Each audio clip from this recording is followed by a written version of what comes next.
would like to share, I mean, through me, that as we are actively pursuing our efforts against the illegal operators, a total of 7,747 um, illegal sites have been endorsed to the DICT and to the PNP.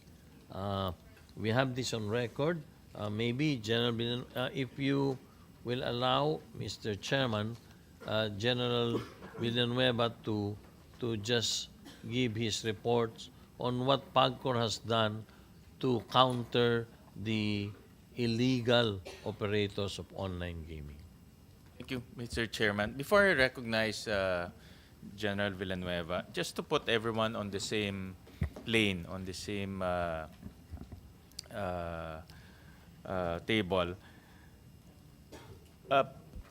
POGOs and online gambling, online gaming, these are different Opo. activities, correct? Just Ye- just to Ye- make Opo. everyone understand clearly. Yes. POGO, in short, they get bets from outside the Philippines. Overseas gaming po, Mr. Chairman. And then this online gaming is domestic. Dito po sa domestic Local, market. no? Yes. So kumukuha siya ng market. bets locally. Yes, domestic market, Mr. Chairman.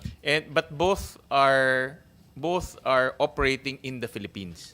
Meaning they get Both, bets. yes. Well, the POGO, The gaming happens here in the Philippines for both. Tama ba?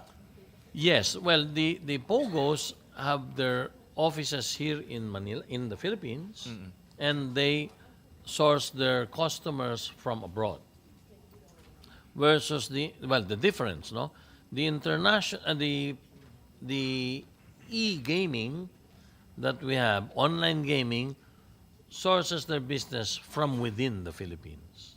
And their operation is also here in the Philippines. Meaning Yes, in the Philippines. the bets happens here in the Philippines. Yes, Chairman.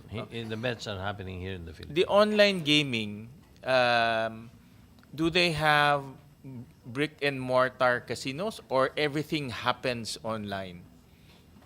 They Diba do not have, merong wala mga- po silang physical casinos. Okay. I mean, they do not have land-based operations. Except for, meron pong mga outlets lang, but wala pong physical live dealing in the outlets. It's all online.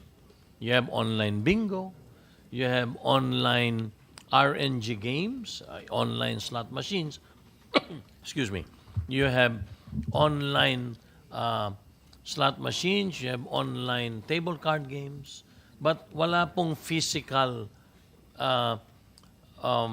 operations na nangyayari dito sa mga outlet na to. Everything is digital. Yes. For example, the bingo is digital also. Opo, meron po kasing dalawang uri ng bingo.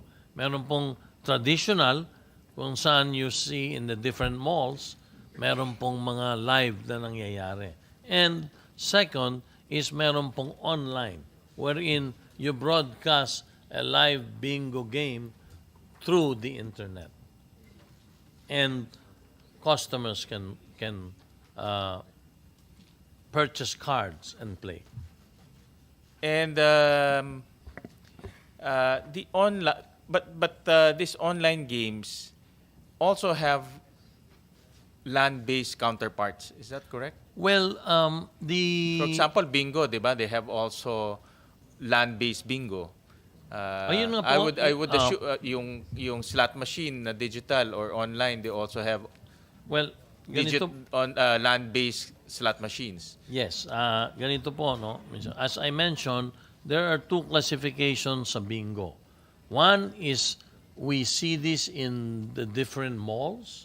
We have what they call traditional bingo, wherein the bingo games are held in a hall or in a large space where physically customers are there to buy the bingo cards.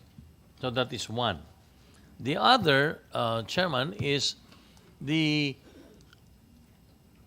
a live game being broadcast to the internet, and through the internet, one can play outside the hall and they can place or purchase their cards not physically in the site but outside.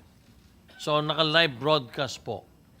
With regard to slot machines, there are RNG slots, meaning they are not live slot machines, but rather slot machine games that are provided by slot machine or by game providers.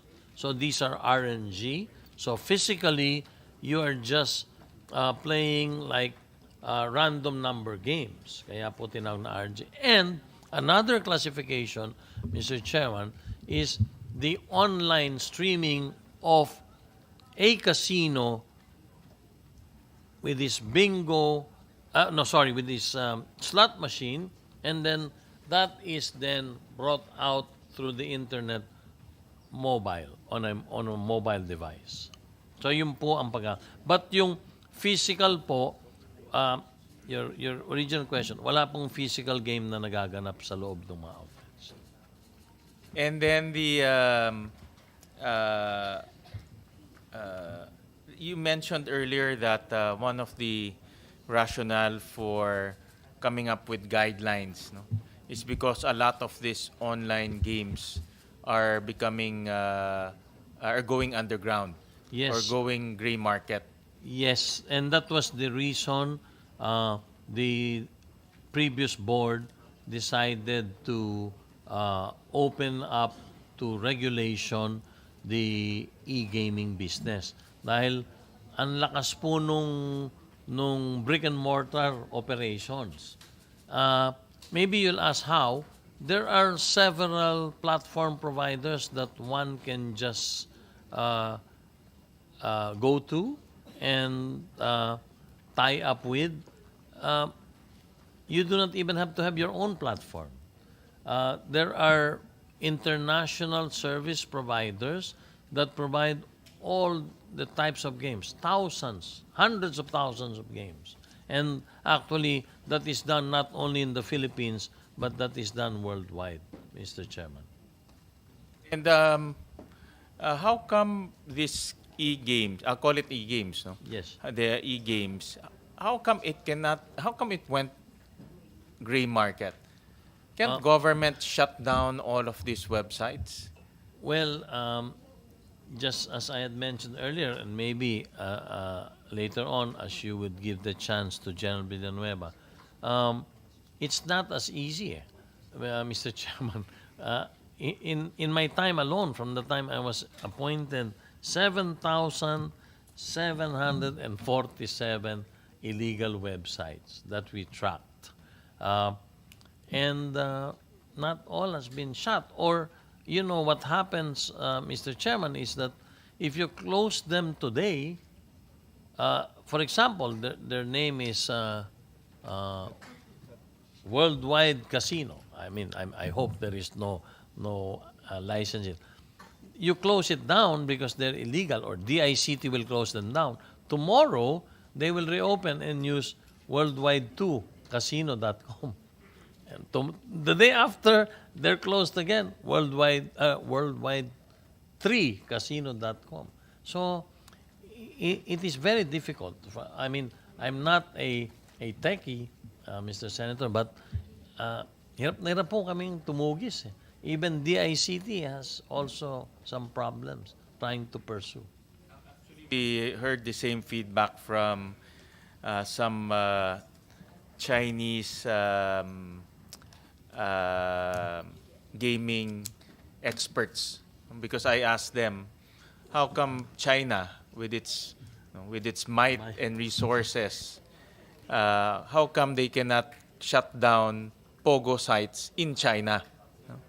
And that's exactly also the feedback I got, because they can reincarnate using the different name, a different brand. So it's a very nimble and it's easy to change the brand and market themselves again. No? That's what we found out, and that's in China, because I was asking them, POGOs operate here, but they get majority of their bets in China. But China, we all know, controls the internet. No, but how come they cannot shut down? And I found out from gaming experts, Chinese gaming experts, that they can really change the brand easily and market through different modalities. For example, through WeChat or other chat platforms. No, so seems like it's this type of online gamings are much more complex to regulate. No? But I understand you mentioned earlier that there are efforts to shut down 7,000 websites. Yes, Mr. Chairman, we have here the report, and we were able to report the operation of 7,747 illegal operators from the time of my assumption into office, Mr. Chairman. And as if you will give General Villanueva a chance, maybe he can further explain of the 7,747 illegal sites that we have reported to the authorities, how many of them have been shut and how many still continue to do illegal business. We recognize General Villanueva, just to give us a preview or Thank you, an Mr. Chairman. understanding on your activity or your direction of shutting down illegal websites. Good morning, Mr. Chair. Since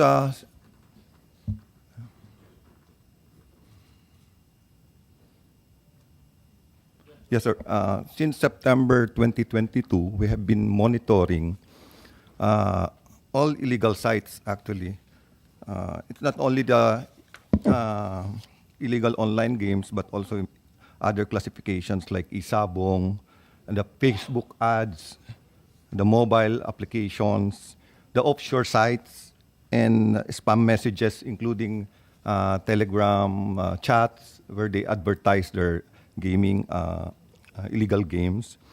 And we were able to endorse to NTC, ACG, and CICC, the ICT, of course, 7,747 sites, sir, including the apps.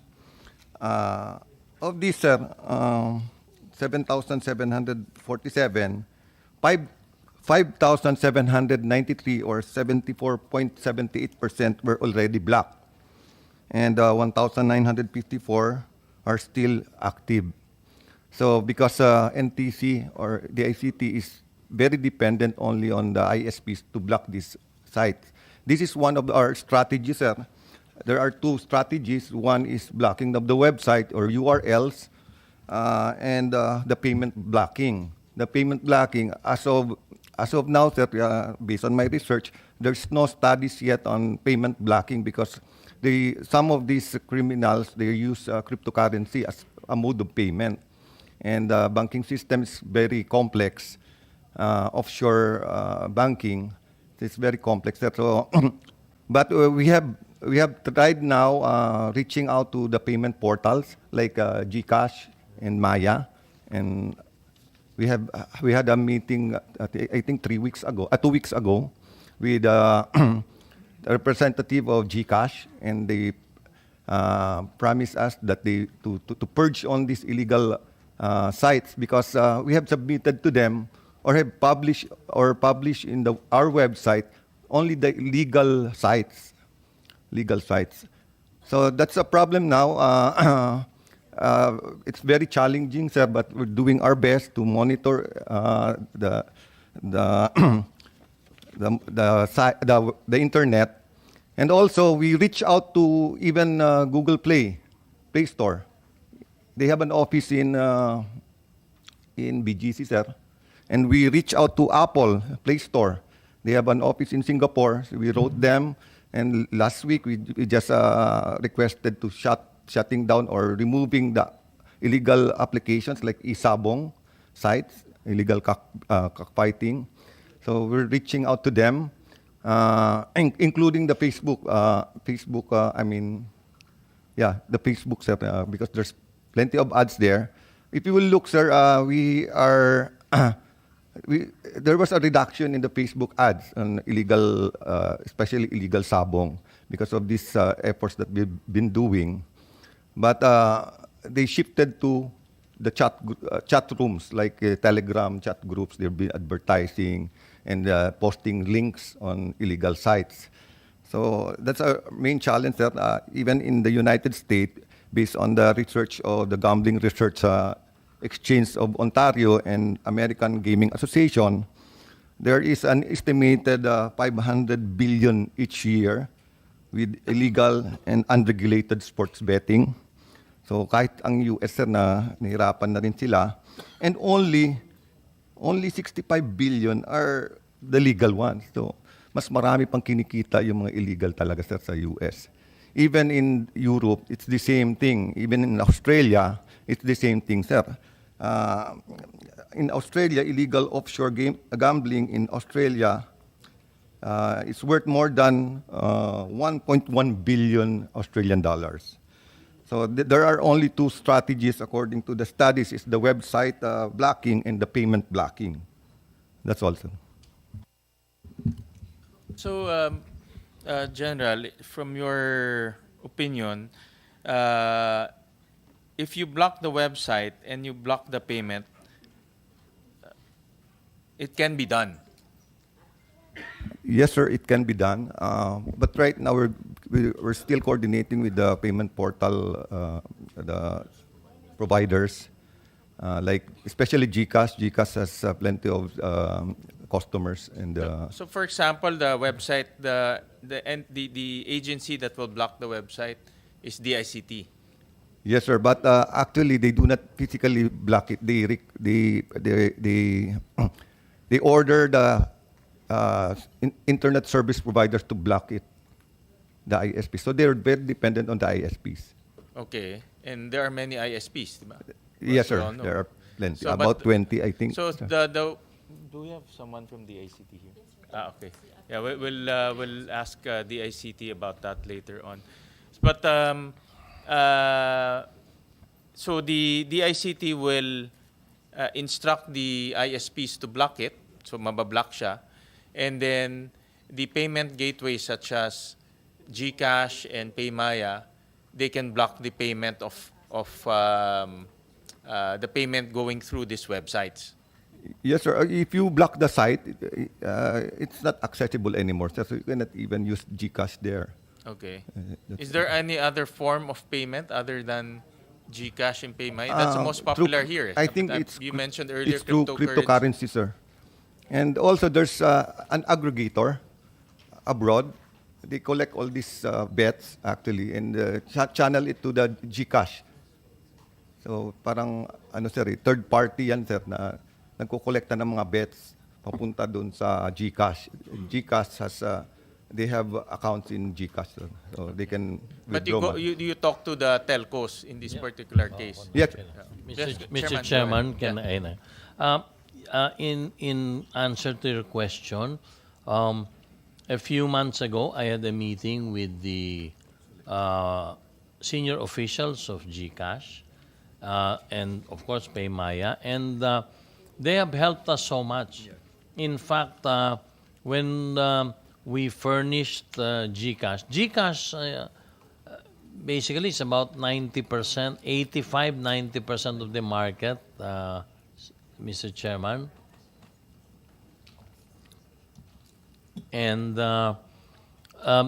when we furnished them a copy of the legal or the list of our licensees, immediately GCash responded, and I laud, I have to say, Ernest Koo, the head of Globe, who I had a meeting with, because in a matter of hours, they were able to block the illegal websites. And that is the reason, Mr. Chairman, if you remember in my opening statement, the main unregistered companies have come forward to already register with PAGCOR, primarily because they've lost already a payment gateway or payment provider like GCash and also PayMaya. So I just wanted to share with you that in our efforts to be able to block all these illegal websites, part of our thrust was to have a dialogue with the payment providers. And I laud them because they've not only cooperated, they've executed what we requested them to do. Thank you, Mr. Chairman, the General Villanueva. So it can be done, albeit it's the process is not straightforward, from what I understand. You have to go through the payment platforms, you have to go through the ICT, and it's a continuous effort, no, process, because nga they can reincarnate into a different name, reincarnate into a different brand, because all of this is digital, eh. No? All of this, they're just typing. That's the way I understand Yes, it. talagang patsagaan lang po, Mr. Chairman, dahil we're already, sometimes we want to give up, but I just tell the team, no, let's not give up, let's continue to fight. Because of that problem nga po na talagang they reincarnate using another name. And the only inconvenience is truly the customer might doubt already, excuse me, that he is depositing his funds in a company that might be gone tomorrow. So yun na lang po yung inconvenience na nangyayari. Pero as to what you were saying, honestly, it's really a difficult task. But Mr. Chairman, I want to assure you we are not giving up. Thank you, Mr. Chairman. Mr. Chairman, I'll go into the revenues. No?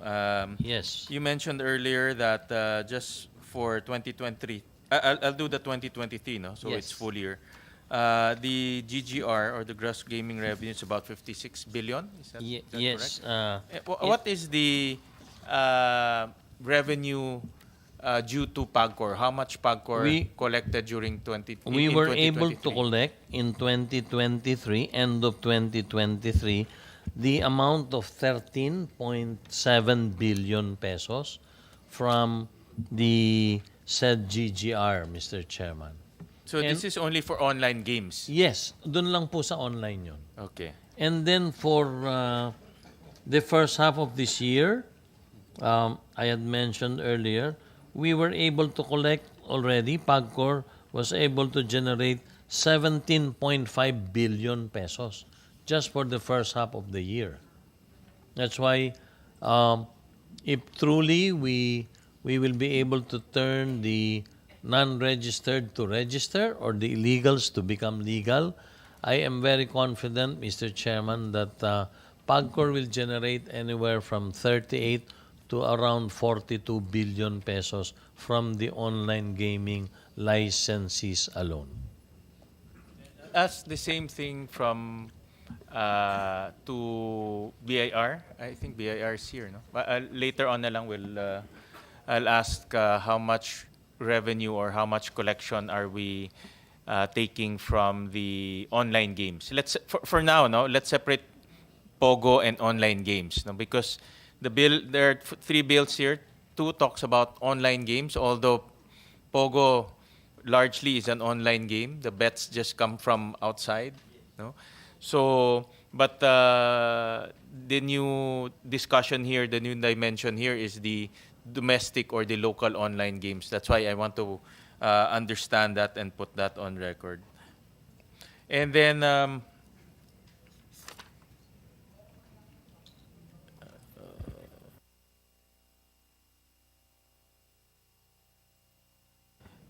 Chairman, I'll ask you about the bill, no? And before I ask you this, yung e-sabong, the infamous e-sabong, if you Opo. remember e-sabong in the past, no? Opo. That created a lot of controversy. I'll show some slides, no? We did some research on e-sabong. If just to refresh everyone's memory, if we remember, there were 40 individuals, no? Paki-flash nga, ano? There are 30 to 40 individuals who disappeared and it's connected to e-sabong, apparently. The Senate also conducted some hearings on that, and this created a lot of howl and not that, yung bago dyan, no, before that. No? Yan, yung those people who disappeared apparently connected to e-sabong, and until now their bodies have not been recovered. We're not sure whether they're already dead or alive, but I think a lot of our enforcers are saying that they're already dead. And then we also saw some social ills. The next slide. A lot of our constituents got hooked on e-sabong. In fact, e-sabong exploded during the pandemic because everyone learned how to use the internet, including myself. Everyone learned how to use GCash, including myself. But apparently, e-sabong can also be facilitated using GCash to make it more seamless.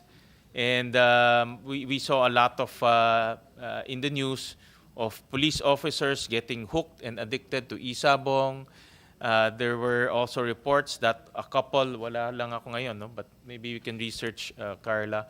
A couple sold their baby because they were indebted because of e-sabong. So we saw a lot of social ills perpetuated by e-sabong. And that led to the banning of e-sabong, no? Complete banning of e-sabong. Now, my question is e-sabong considered an e-game? Is that an e-game? Actually, back then, when it was still legal, when e-sabong was still legal, PAGCOR had its own e-sabong department. And back then, it was not classified as part of electronic gaming. So, honestly, Mr. Chairman, I am not privy, primarily because hindi ko na po inabutan ng panahon ko. But if you will ask me today, I believe it is an electronic game also because, I mean, it passes it is through the internet.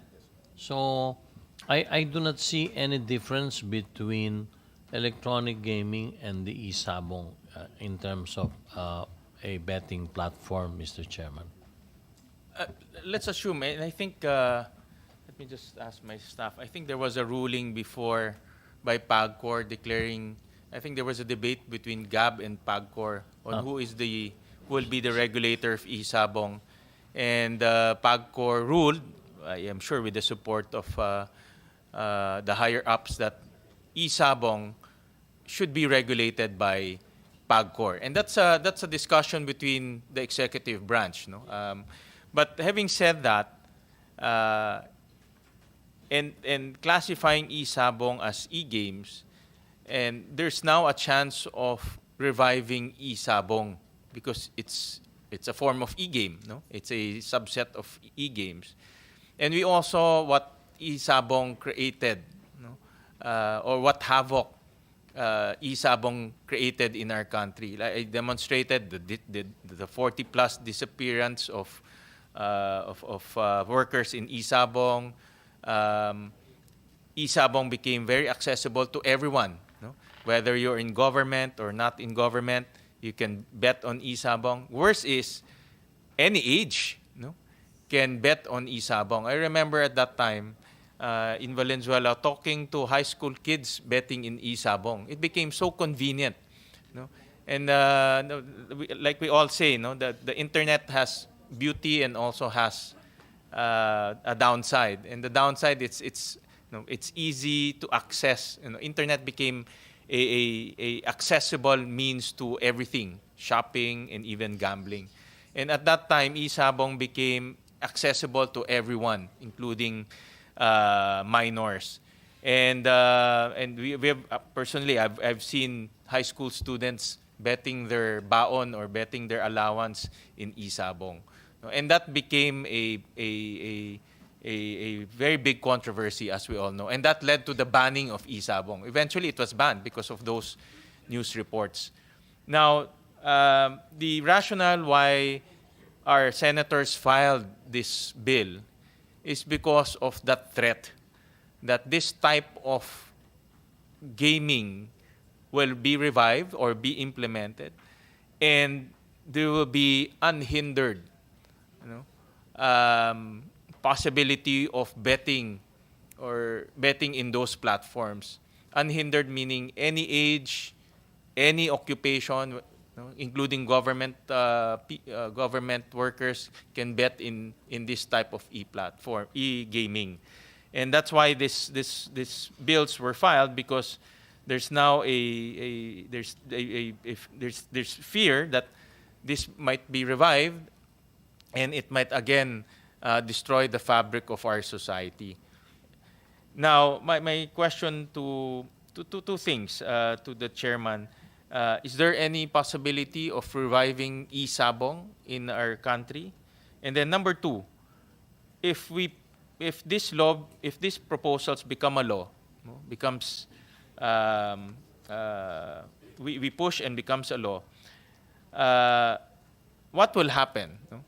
If these bills that are designed to prevent online gaming from happening in our country, what will subsequently happen with all of these e-games, no?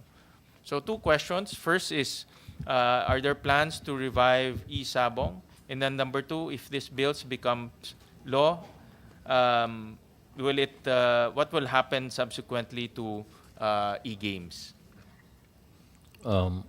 Chairman, in answer to question number one, whether there are plans to revive e-sabong. As of now, I think there is an ongoing study, primarily because despite the ban, which was made if I'm not mistaken, sometime in May of 2022, e-sabong continues to, candidly speaking, Mr. Chairman, e-sabong still continues to proliferate. E-sabong is ongoing, and unfortunately, it is not being regulated. And at the same time, during the time that e-sabong was being regulated by PAGCOR in year 2021, I believe, was able to generate close to about 6.5 billion pesos in license fees. And the sad part is today, the government is not getting a centavo. And as I would say, candidly speaking, I suppose everybody knows that e-sabong continues to operate in the different parts of this country. Now, whether it will be revived, I do not want to second guess, Mr. Chairman. But I believe that, again, this is a major problem of regulating said e-sabong. Because, as mentioned, during the time that it was ongoing and being regulated by PAGCOR gained close to 6.5 billion, and today not a single peso is generated. So I think there might be some variations in the regulations that can be studied. But then again, I do not want to preempt whatever decision whoever will make on the matter. But honestly, within PAGCOR, we're not studying it at this very moment. Thank you for that, Mr. Chairman.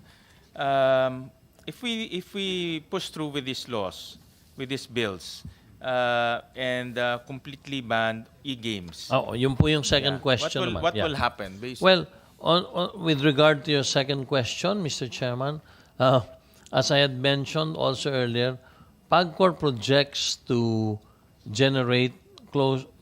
I'm very confident, barring any major uh, development against it. PAGCOR, I can very well see with the trend in the first 6 months and with unregistered um, companies now coming forward and willing to register, PAGCOR stands to lose the revenue of a minimum of 40 billion pesos if this law that is being proposed will be passed. And in these difficult times that everyone is facing today, I believe 40 billion pesos is a big amount if we will forego of that said amount, Mr. Chairman. Thank you for that feedback, Mr. Chairman. I'll go to another group, no, and this time I asked you about this during the last hearing by the Committee on Women. I asked you about your views on POGOs, and you already articulated your views on that, so I won't repeat those questions anymore because you have already mentioned. But I will now jump to the other government agencies, no, who are here with us, particularly DOF and then NEDA. And let me jump into POGOs, no? Because there are two, again, no? There are two, these are online games, but two different business models. No? One income is being derived from abroad, from offshore, and one income being derived from onshore. I'll go into POGOs, no? Which is the business model wherein income is being derived from offshore. So I'll go into that in this discussion because that's also a very controversial industry right now. And I'll ask DOFs their views on this matter. And I also want to get their position on this POGO controversy happening in our country.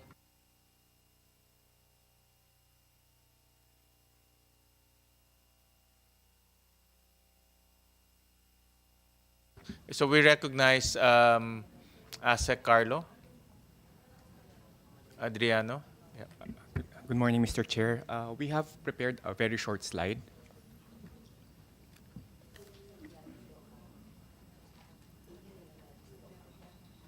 Mr. Chair, in general, the DOF supports the prohibition of POGO operation due to the social cost and reputational risk they entail. In several hearings in the House of Representatives and in the Senate, we have expressed that the economic benefits of keeping POGOs are outweighed by its social costs and negative consequences that have economic implication. However, we would like to note that the position and the coverage of the cost-benefit analysis of the Department of Finance is limited only to POGOs, and it does not include the online gambling industry as a whole. Next slide.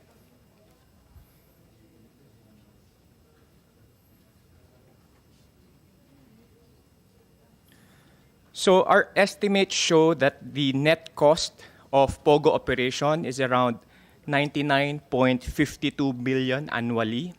The estimated total economic benefits from POGOs amount to 166.49 billion pesos annually, while the estimated total economics cost amount to 265.74 billion pesos annually. So the economic benefits includes the indirect economic benefits. What are example of this indirect economic benefits? So POGO pay taxes, and the taxes they paid will be used by government for its program, for instance, infrastructure program, which will have what we call indirect economic benefits. Another example are the compensation, but salaries basically, the salaries to laborers.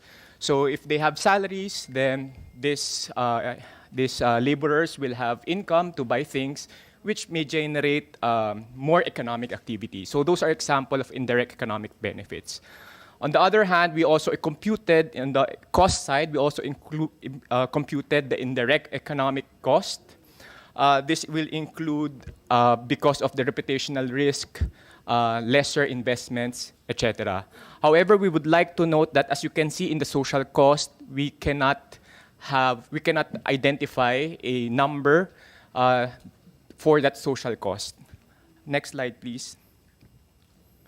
So for the estimated, so this slide provides you the breakdown of the benefits and the cost. So the estimated economic benefits include government revenues, which include tax revenues from the Bureau of Internal Revenue, as well as gross gaming revenues from POGCOR. Other estimated direct economic benefits include estimated income from office and residential space rentals, transportation, and additional demand from private consumption of employees and entities. On the other hand, the indirect economic benefits include the multiplier effects of these associated economic activities, as well as the fiscal multiplier of government revenues earned from POGOs. For the economic multiplier, we use the input-output 2018 model. For the fiscal multiplier, we use the actual data. For the economic cost, the estimated economic cost of POGOs include direct and indirect costs of allowing POGO operation. This includes the effects of reputational risk, which have an impact on foreign direct investments, as well as the negative impact of criminal incidents in terms of our attractiveness as a tourist destination. Again, we note that the estimated economic cost exclude the social cost of POGOs, which we deem to be unquantifiable. This includes the loss of life, physical and psychological harm to victims, and the impact on the communities, such as increased sense of fear and anxiety associated with illegal POGO activities. So based from this slide, as you can see, the benefits is significantly less than the estimated cost, and hence a net cost of around 99.52 billion annually. That ends my presentation, Mr. Chair. Thank you, ASEC. Well, ASEC, we all know DOF is in charge of raising revenues. In fact, when it comes to giving away incentives, I know for a fact that DOF is very prudent in that, because every centavo collected by DOF is carefully managed, and it makes sure the DOF makes sure that the tax effort is always efficient. We maximize our assets. We maximize the potential of revenue generation. However, in your slide, can we just flash it again? That based on your cost-benefit analysis, that the cost by POGOs, because of its criminal effects, because of the social ills, outweighs the revenue being generated for government. And that includes also indirect economic benefits. No? What are the indirect economic benefits? Just so that everyone will understand the particulars of that indirect economic benefits. Yes, Mr. Chair. So basically, for instance, tax revenue is a direct economic benefit that we get from POGO activities. But again, once we receive the tax revenues, we use this to implement government programs, like infrastructure program, social programs, and that will have an effect to the economy. So that's what you call an example of an indirect benefit, Mr. Chair. And then, for instance, for the wages of the laborers employed in POGO, so since they receive salaries, they have some disposable income, and basically they buy goods or services which will further increase economic activities. And in this slide also, you also demonstrated indirect economic costs. So what are those, the indirect economic costs? Mr. Chair, we have, for instance, yung foregone investment due to crime. We also have foregone revenues from tourism, because basically because of that that negative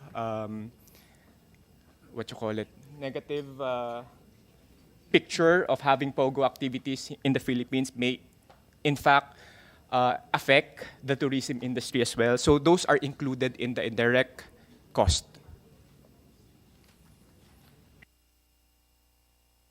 You mentioned also earlier that social costs cannot be quantified. Can you explain that further? I know that this has been a tricky portion to quantify it, no? But just to elaborate it further, can you spread into the records, or can you elaborate how come social cost is very difficult to quantify, and yet, it's there. We all know it's there. No, the killing, human trafficking, all of those things. So, but how come it's very difficult to quantify? No? Mr. Chair, an example is, sir, yung loss of life. It's very hard to quantify. For instance, a loss of life definitely entails a cost to the society. Now, you have to compare that cost to the benefit. For instance, if that person remains alive, you have to basically know his or her own productivity, etc. So it's very hard to actually have a monetary cost on the life of a person. So, ASEC, to be more precise, no, tax revenues from BIR is about 10 billion. Then gaming revenues about 13. These are revenues coming to government, diba? These are our collections, no? So we're talking about 13 billion, correct?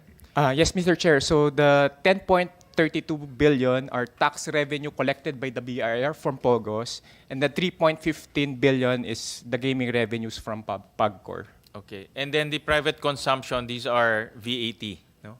Correct?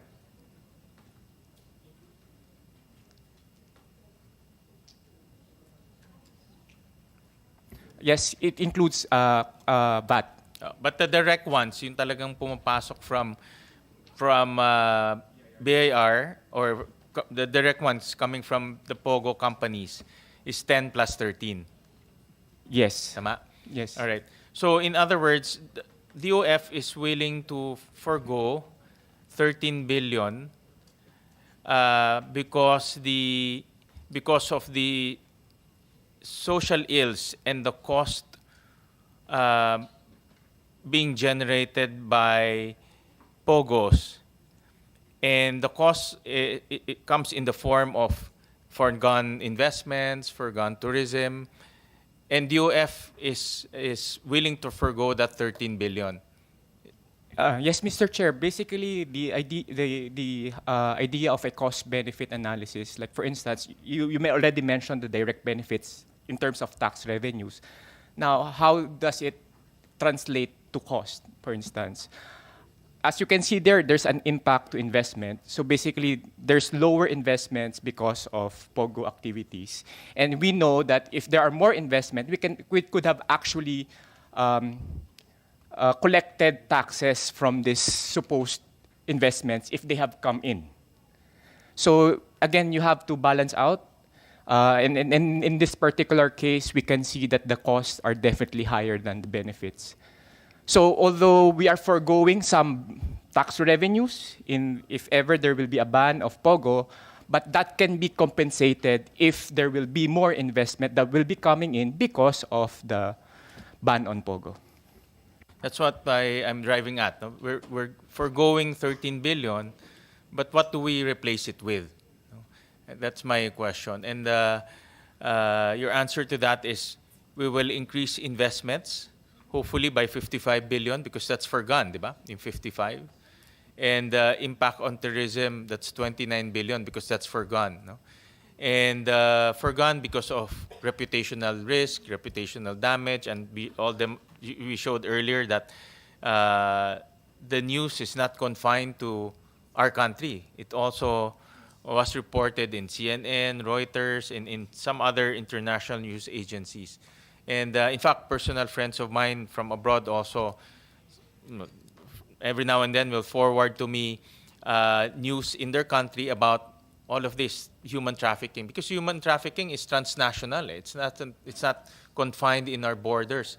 We're talking about citizens from Malaysia, citizens from China, citizens from Vietnam. So it's also reported in their countries. And now we have an element of money laundering, which is also a form of transnational crime. So I'm sure it will be reported in their country. So what I'm saying is, all of this negative reporting is coming out of the Philippines. And if you are a tourist and you're an investor, that will have negative impact, or that will create negative impression in your decision making. Yes, Mr. Chair, you are correct. And if there will be lesser investments, that means lesser tax revenues as well. If there will be less tourism as well, that means lesser tax revenues on the tourism sector and the multiplier of the tourism sector. Thank you. Thank you for that, Asek. We'll hear from NEDA, their position. Good morning, Mr. Chair.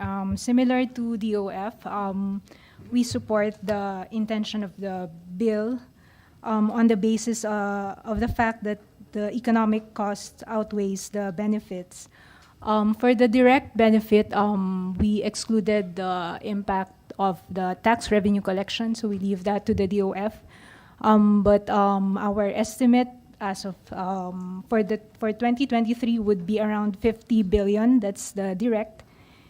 And then using input-output similar to the analysis of DOF, we estimate that indirect effects could amount to around 0.23% of GDP. This would be in real terms.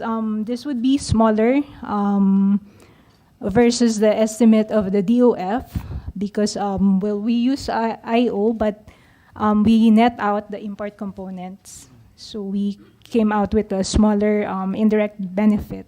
And so that would be around 0.23% of GDP in real terms. So that's the benefit. The cost would be the potentially lower number of Chinese tourists. In our analysis, we assumed that only around 20% of the pre-pandemic level of Chinese tourists would be able to come, on the ground that if we continue the operation of POGOs, there will be a blacklist. No, China would blacklist the Philippines as a tourist destination.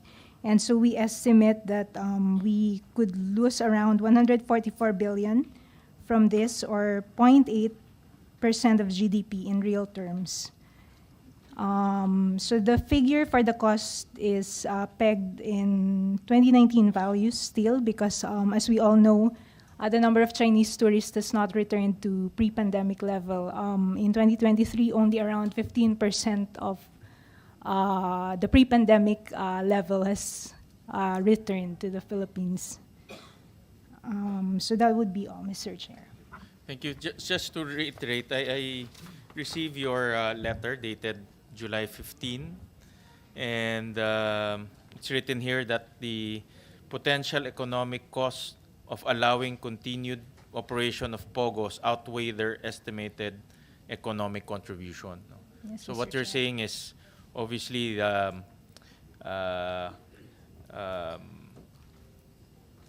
cost outweigh the benefit of Yes, Mr. Chair. allowing POGOs to continue to operate.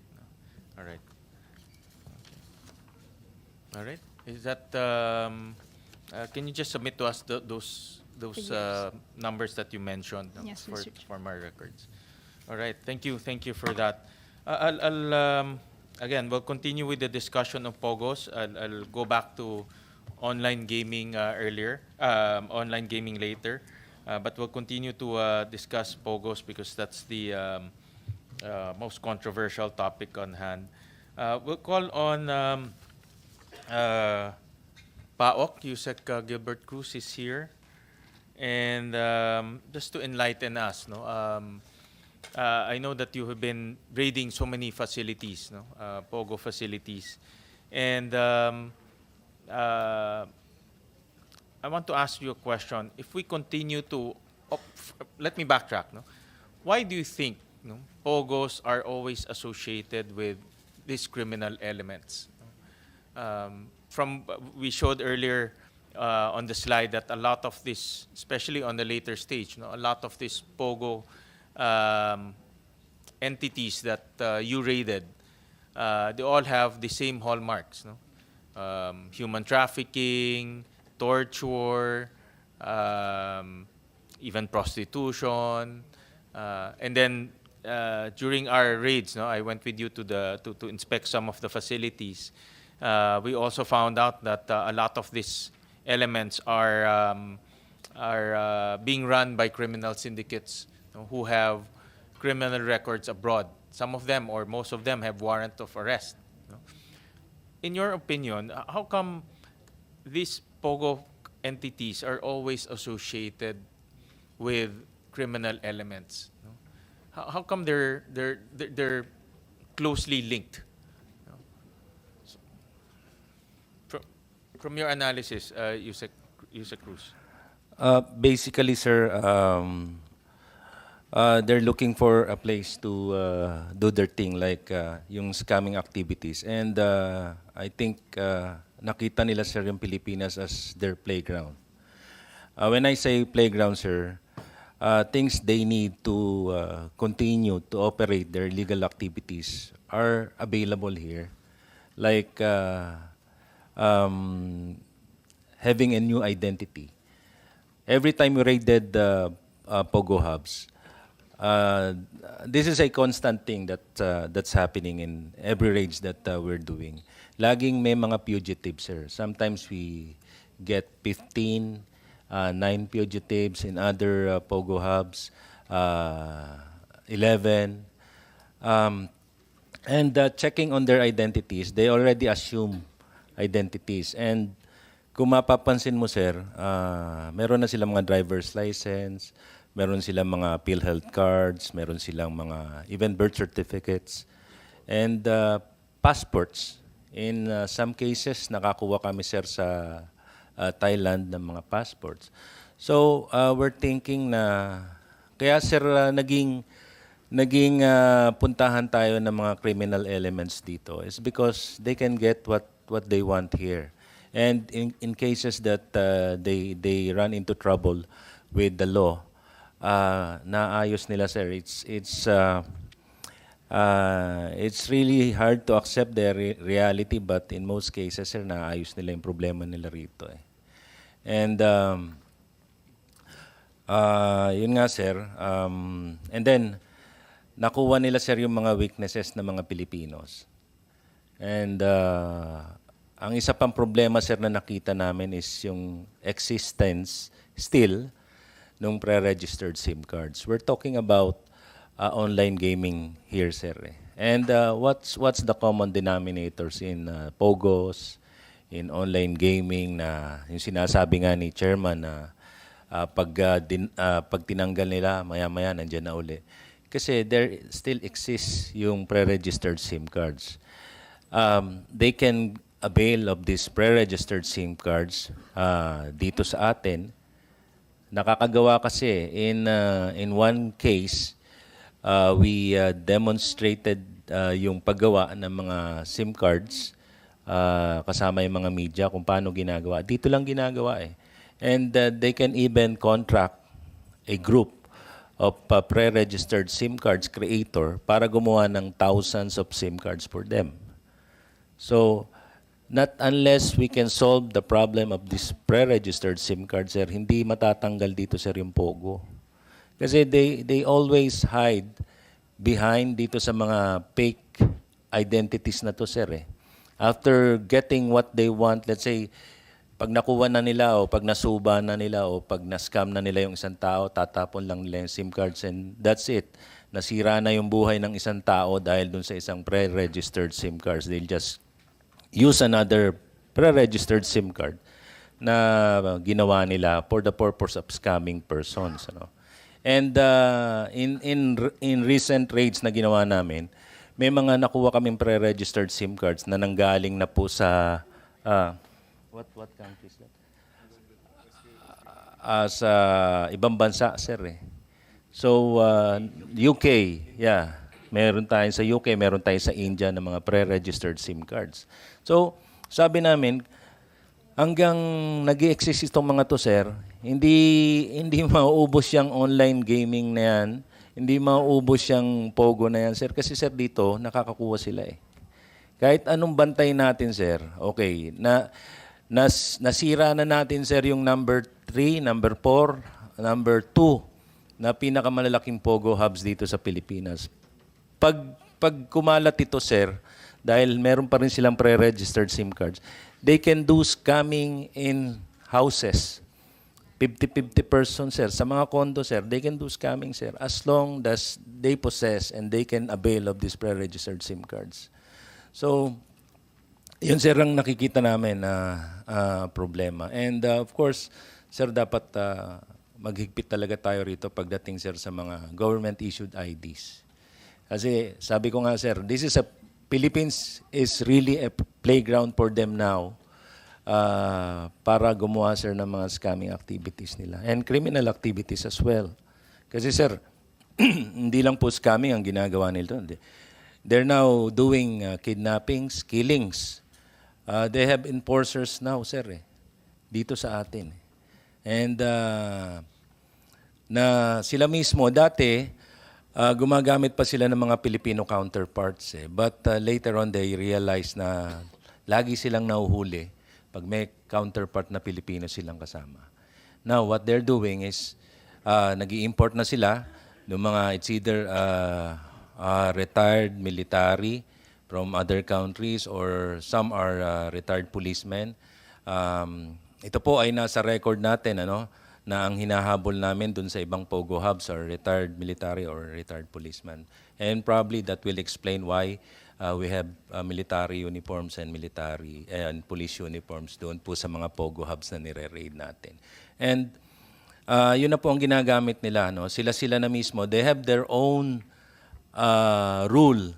They created their own parang batas sa loob ng Pogo Hub. And these Pogo Hubs are self-contained Pogo Hubs na lahat nandun na eh. Hindi na kailangan lumabas ang isang Pogo Hub worker. They have prostitution inside. They have KTVs inside. They have doctors inside. They have pharmaceuticals inside. Groceries. So you don't need, pag nasa loob ka po ng Pogo Hub, you don't need to get out dahil yung sinusweldo mo, doon mo nalang binibili, yung Pogo Hub na rin ang maniningil sa'yo. Yun lang nga, pag hindi ka nakakabayad at ayaw mo magbayad at ayaw mong gawin yung pinagagawa nila or siguro hindi ka po nakaka-comply sa kote nila, then you will be subjected to tortures. And yung pong mga nakikita natin videos na palala na po ng palala There are more gross videos na hindi na po namin sinasama dahil baka hindi nyo na ma-take. Yung kanina nga, may nasingitan pa tayong isa dyan dahil hiniwa-hiwa ho yung puwit nun tapos nilagyan ng ketchup na maanghang. So ganun na ho sila ka. Parang sabi ko nga, this is their playground now and they can do whatever they want. So, yun lang po, sir. Thank you for that, Yusek. In Yusek, after raiding, we have raided 2 probably, or 3, huge Pogo hubs. The one in Las Piñas, the one in Bamban, and the one in Porac.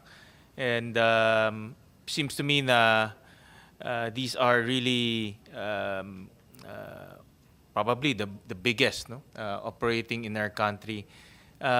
Have we already apprehended, have we already stopped the perpetrators of these Pogo hubs?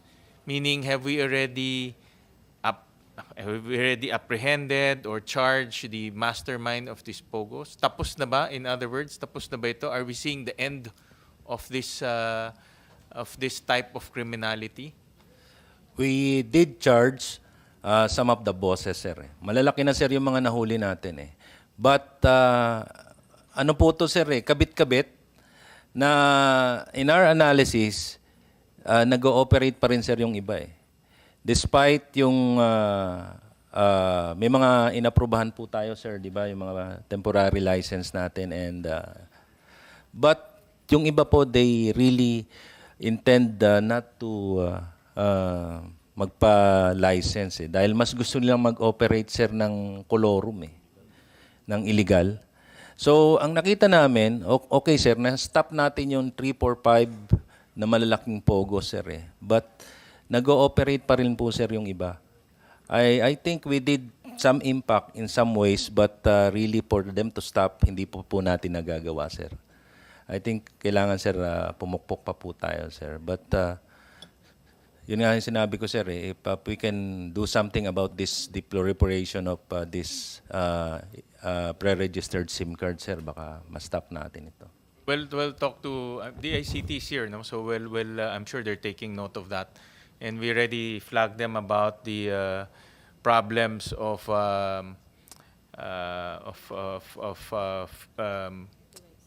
the fake SIM cards, or not fake SIM cards, but the fake identities being used in SIM cards. No, we already flagged them with that. We'll talk to them later on about that, no? Because a lot of this, when you talk about digital internet, we have no choice but to talk to DICT, no? Because they're the agency that is supposed to be leading the way in assuring the public that the digital space is safe for everyone, no? And not being abused. No? But obviously, that's not the case. No? We're not seeing that. So we'll hear from the ACT about their efforts to clean up the digital space in our country. No? Ang next question ko, Yusek, there's also a school of thought that if we ban POGOs, they will go underground. No? Or if we ban POGOs, the illegal will continue. Because they're illegal. Whether we ban or we don't ban, they will continue. What is your opinion on that? Do you think banning POGOs will still yield to the same illegal activities? Based on your expert opinion and based on your observation, I'm sure you've seen a lot of all of this, yung kanilang patterns, no? You've seen a lot of the patterns, you see a lot of their mentality. So what's your opinion on that type of school of thought? Well, definitely, sir, Mr. Chair, when you ban POGOs, tama yun, sir. Ma-stop natin yan. But we need to be more sir, yung mas masigasig tayo sa pagpa-follow up. Dahil yun ang mangyayari, sir pag na-ban natin yan, magliliitan yan, sir And then magigirilya yan. Yung ginagawa nila sa multinational, yun sir ang mangyayari. They just do scamming activities in houses. So yun lang sir ang magiging problema natin. But ang solusyon naman na ino-offer namin dyan, sir, we can do it on a local level na, sir If, let's say, the mayor or the governor or the city mayor will be aggressive, sir, in running after this, yung mga colorum na POGO hubs na ito, yung mga maliliit na to, sir, mas madali na compared, sir, dito sa malalaki, sir, it's hard.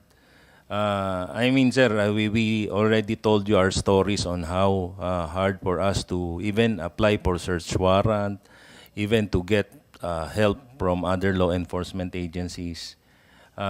Medyo hirap po kami because of the connections, because of the network, because of yung resources na ginagamit, sir, ng mga management ng POGO hubs na yan laban sa mga gustong manghuli sa kanila.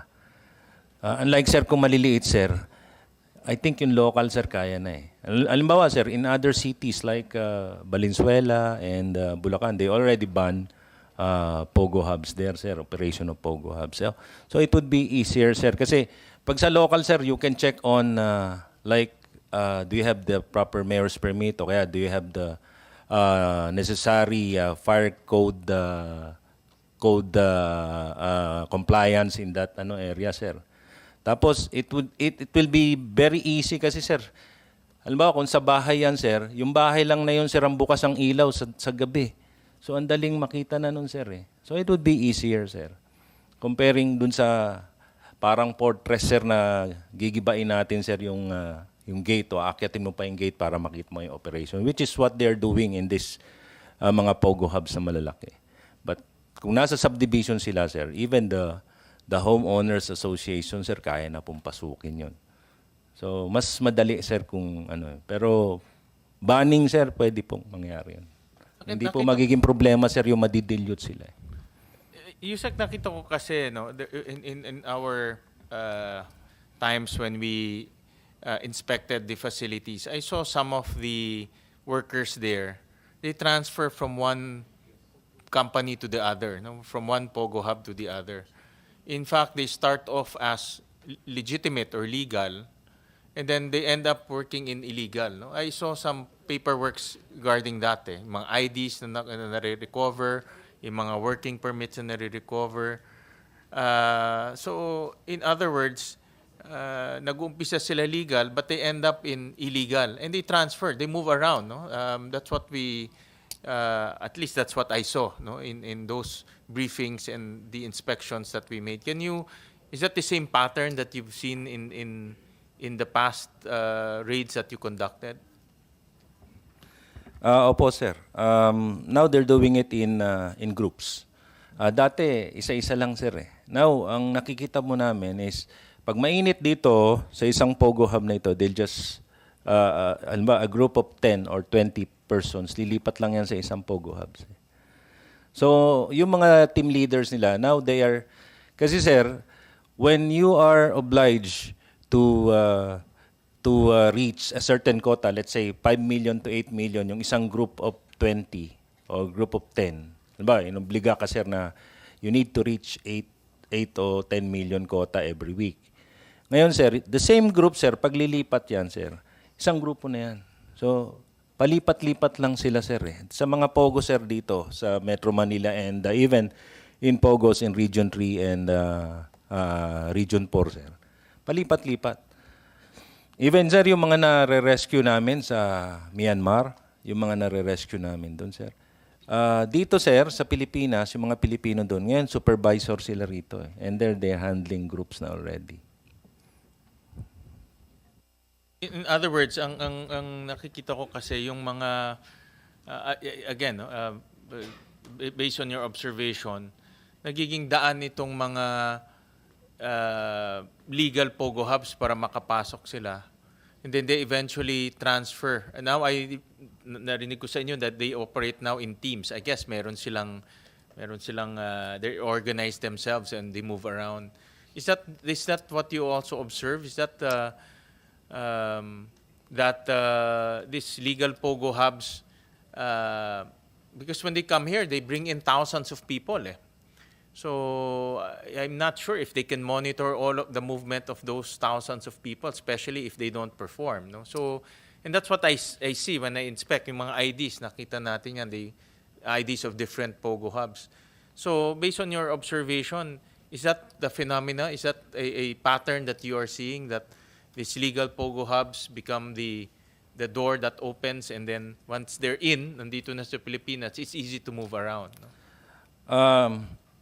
Yung mga legal POGO hubs, sir, frankly speaking, sir, dyan din po tayo nakakakuha, sir, ng mga, ng mga scammers.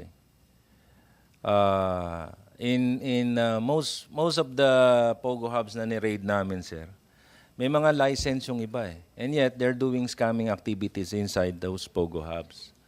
And yung, sir, yun nga sir, palipat-lipat lang sila. Sa tingin ko sir, hindi na nila tinitignan whether that's a legal POGO hub or illegal POGO hub. Ang tinitignan lang nila sir kung eto maganda pa pasweldo nito, eto ba maayos ang pasweldo. Yun na lang sir Pero as to whether that's a legal or illegal POGO hub sir, di na po. They don't care already sir. Thank you for that, for sharing with us your thoughts on that, Yusek.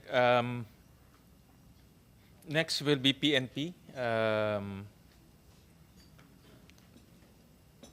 Colonel Tom, are you representing the entire PNP? Any comments on the bill? We have our Deputy Director for Administration. who will Okay, be- sige. Si General General Tataka. Sure. Good morning, sir. Good morning, Your Honor, sir. On the part of the PNP, the Philippine National Police supports the proposed Senate bill on the banning the online gaming. We have seen the negative impact of online gaming on the youth and their families, leading to addiction, financial problems, and even police officers engaging in illegal activities such as robbery and kidnapping, among others, affecting the welfare and worse, the security and safety of their families. We believe that by banning online gaming, we can protect our citizens, especially the vulnerable youth, from the harmful effects of excessive gaming. We urge the Senate to pass this bill to safeguard the well-being of our people and promote a healthier and more productive society. In addition, sir, supporting the proposed Senate bill on banning online gaming, the Philippine National Police recommends implementing educational campaigns and providing support services for individuals affected by online gaming addiction. We believe that raising awareness about the risks of excessive gaming and offering resources for those struggling with addiction can help prevent future problems and provide assistance to those in need. By combining the ban on online gaming with proactive measures to address addiction, we can create a more comprehensive approach to protecting our citizens and promoting a safer and healthier community. That's the part po ng Philippine National Police in behalf po ng aming Chief PNP. Thank you, sir. Thank you, thank you. General, you support both banning the online gaming and POGO. Yes. Tama. So kanina we discussed that online gaming has two business models. One getting bets from abroad and one getting bets from domestic. Both the Yeah. PNP supports that. No? Yes, sir. And based on your experience, I've read this in some of the news reports. I won't go into the yung nawalang sabongero, no? I won't go into that. But from your experience, because one of the most concerning is our own policemen gets involved in gambling, no? And I've seen news reports about that, no? For example, our own policemen, because online gaming is so accessible, and unlike a casino, diba? Like for us who work in government, we cannot go in casino and play, no? Number one, they have CCTVs, no? Number two, we'll be noticed, or people will notice us or will see us. So it's very difficult for us to play inside casinos. But with online games, it's very easy and accessible, no? Again, that's the beauty of internet, but also the downside of internet. But in your experience, Baho, do we have, during the heydays of e-sabong, did you encounter any problems with our policemen getting hooked with e-sabong, o meron ba tayong issue with online gamings during na naririnig nyo during those times or during these times, no? Yes, sir. Actually, sir, meron talaga kami we have lots of personnel na involved, sir, sa e-gaming, and we have filed cases against them. So, administrative cases po na-file pa namin, and most of them are already, some are dismissed, and some po ay ongoing pa yung cases po against them. So, we have experienced a lot of hindi naman po lahat, kumbaga, sabi niyo nga, sir, na talagang yung e-gaming is, kumbaga, natural lang din naman sa police as human being. So, na-involved din sila sa ganyan na activity. Meron tayong mga policemen Yes, sir, who meron po. get involved. And Based on records po, meron po. how do you detect? May nagsusumbong? How do you... Kasi ang, for me, the most concerning is a policeman indebted. Kung nagkakautang sa casino, nagkakautang sa online gaming, I think that's a very dangerous, no, situation and very concerning for the communities, no? So how do you detect all of those? Yes, sir, meron po kasi kaming parameters po. Sometimes meron po kaming spot inspection sa mga, during inspection, chinecheck po namin yung kanilang cellphones. So, during sa inspection na yan, nakikita na meron sila mga naka-upload na ganun na games, mga apps. So, yun po yung start po ng aming investigation against them.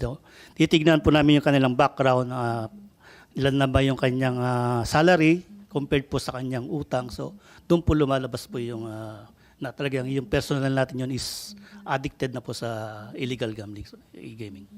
Thank you for that, and I congratulate PNP for being proactive. No, again, no, the most dangerous situation will be a policeman indebted because of gambling. No, just imagine how he will recover that, or just imagine how he will pay those debts throughout his tenure as a policeman. No, so it's a very dangerous situation. But thank you for being proactive, and I heard earlier that you mentioned that you have investigated and even dismissed, no, some policemen who are involved in gambling, and I salute you for that. No, I think that sends a strong message to our communities that the PNP is very serious with policemen who are addicted or who are embroiled in gambling. No? So I salute you for that. Any comments from NBI? Regarding the proposed measures, the proposed bills? Yes, good morning, Mr. Chair. Actually, in addition doon sa statement ni Executive Director Jose Gilberto D.C. Cruz, yung SIM cards pre-registered, actually nag-evolve na ho ang technology natin. Ang na-observe ho namin sa Philippine cyberspace is yung utilization ng virtual numbers or foreign numbers. For example, if you're using a Telegram platform, you can buy virtual numbers using ton coins, which is exclusive only sa platform na yon. Then you can use it in any mode of communication. So in terms of tracking from the law enforcement perspective, definitely wala ho kaming makikita doon kasi naglalaho na yun sa cyberspace. I think ito siguro ang pwede rin natin tingnan with the ICT and NTC kung paano ho natin ma-address yan. Especially unregulated ho yung ating mga platform like Telegram, Signal, etc. I think uupuan ho namin yan with the ICT, how to address those issues. And then, Your Honor, in terms of the position of the NBI, basically the NBI concurs with the eventual ban of POGO in the Philippines, with the caveat that the total ban on POGO be done gradually. Given the fact that there are at least 5,000 Filipinos are direct POGO employees, while 30,000 of the 65,000 indirect hires are also Filipinos. And in addition to the provision, Your Honor, under the Senate Bill 63 and 1281, the prohibition covers only acts that promote or encourage online gambling. This is referring to public officer or employee. The NBI is somehow proposing that the prohibition would be extended to other acts, such as having knowledge of the existence of the operation of online gambling in his or her jurisdiction, meaning yung public officer employee. And if he fails to abate or to take action or tolerates the same in connection therewith, para ho at least mas rigid ho yung ating measure in terms of curbing itong POGO operation. That's all, Mr. Chair. Thank you po. Thank you. Thank you. Thank you for your comments. We want to hear also from NSC, National Security Council. Any comments on the matter?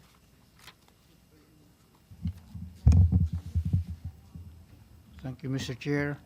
The NSC also supports the three bills, Senate bills in consideration today pertaining to online gambling and on offshore gambling activities.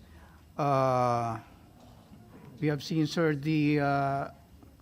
as presented by the chair in his initial presentation, we have seen the extent of criminal activities being conducted in some of the IGLs and POGO facilities, particularly human trafficking, cyber fraud, prostitution, etc., which to us has become a very serious national concern that are now being addressed by the appropriate law enforcement agencies.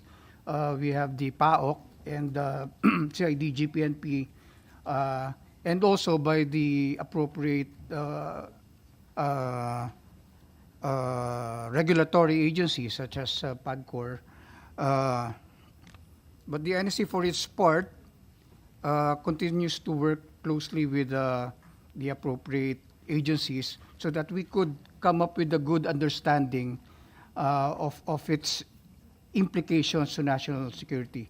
At this point in time, we are seeing this as a serious national concern, but we are getting there.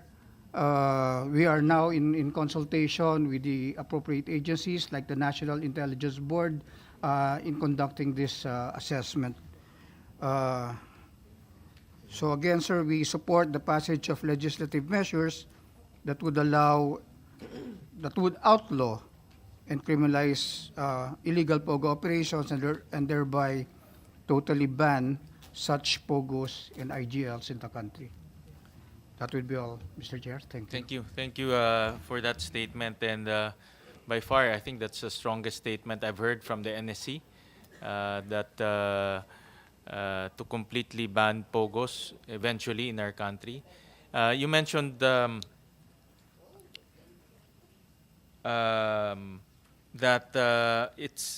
currently it's considered a national security concern.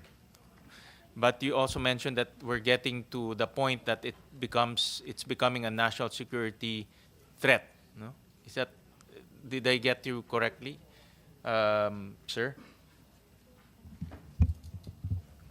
We are trying to get to the assessment that this is possibly a national security concern, because if we look at national security, we look at some elements like territorial integrity, sovereignty, social cohesiveness, political stability, and at this point in time, we do not see that happening right now. But we are, of course, as I mentioned, that we are now in consultation with the National Intelligence Board and the other agencies here to get that assessment, so that this would help the President later on come up with a better appreciation of how to look at this POGO issue, Mr. Chair. What will it take what scenario should happen before, what scenario should happen in relation to POGO that it will be elevated to a national security threat? What type of scenarios are you looking at? Because for me, it's already, with all of these things happening, we have criminal syndicates operating in our country, we have evidence of military or police uniforms, Chinese police uniforms, Chinese military uniforms in our country. We also have, I remember reading in the news that we apprehended a hacking expert who was also connected to POGOs. He actually disclosed himself that he was once upon a time connected to POGOs. And they discovered sophisticated equipment and also ammunition and firearms in his condominium, I believe. For me, it's already all the fingerprints of a national security threat is already there. Especially the hacking expert that we discovered. In my mind, what are we still waiting for to declare it as a national security threat? All the red flags are already there, and all of those are pointing to POGOs as the origin of those circumstances. So, kaya in my mind, ano ba inaantay natin? What are we still waiting for to elevate it into a national security threat? Yes, Mr. Chair. right now, the issue is handled pretty well, or we are satisfied with how this is being handled by the law enforcement and regulatory agencies. But I am taking the from the statement of the National Security Advisor when he mentioned that the response to this does not yet have to include the drastic responses, for example, involving the AFP in addressing national security threats like the CPP-NP and even terrorist threats. This is where I'm coming from the statement already given by the NSA on this regard, sir. Okay, I understand that. My point of the matter is we are already seeing red flags. In my opinion, we should not wait for the detonation of a bigger scenario.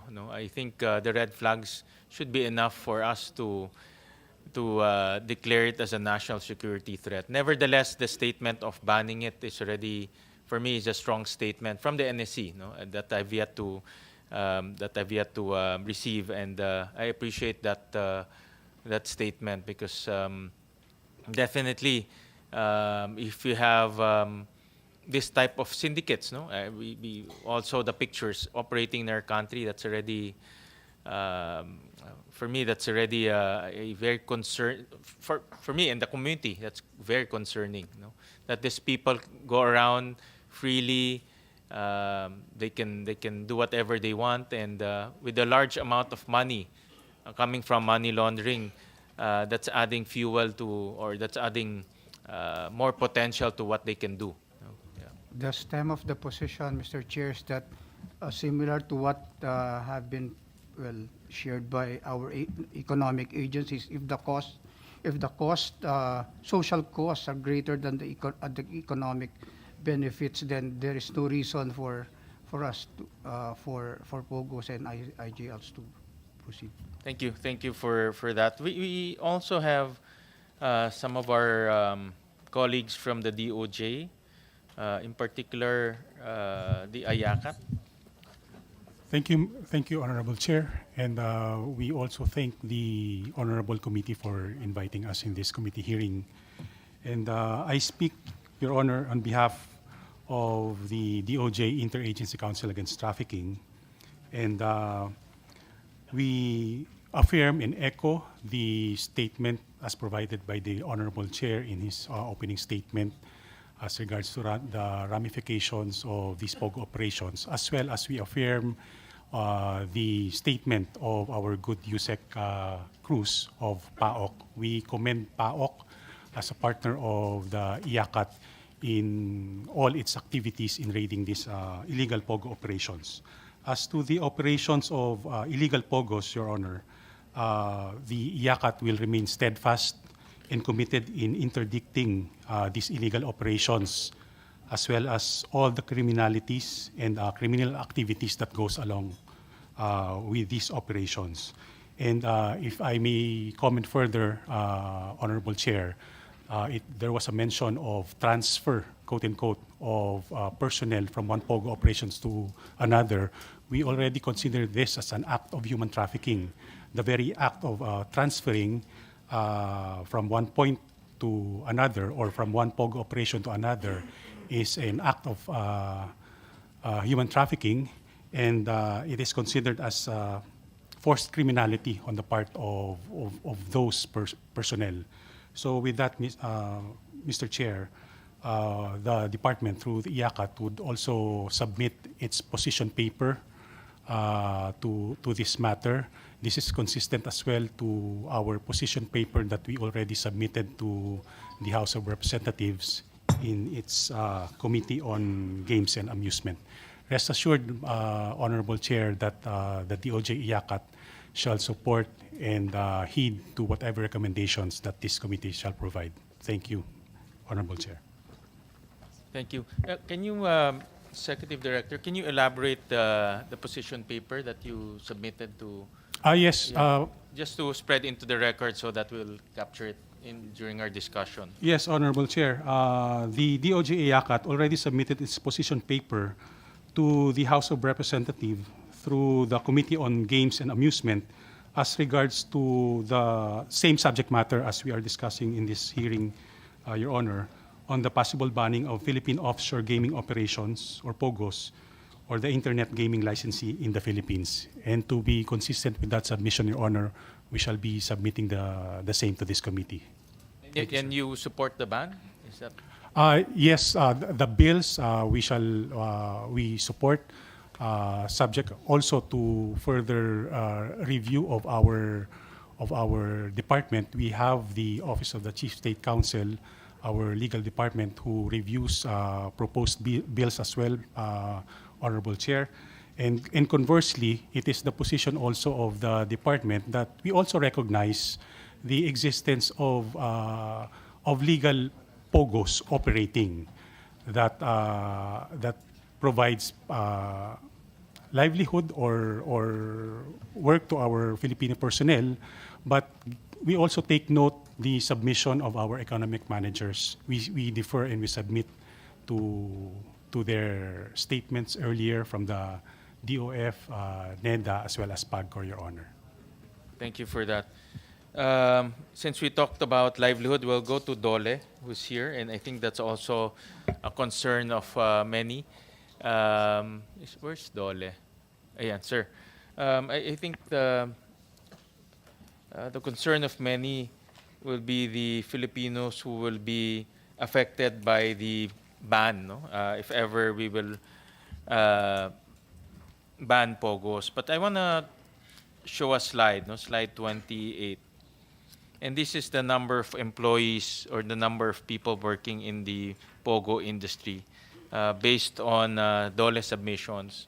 And apparently, from the heydays of POGO in 2019, the number of people working in POGO was cut in half, you know, from 118,000 to 57,000 or to 47,000 to date. And the distribution is equal, you know, almost equal, 47% for foreigners and 52% for locals.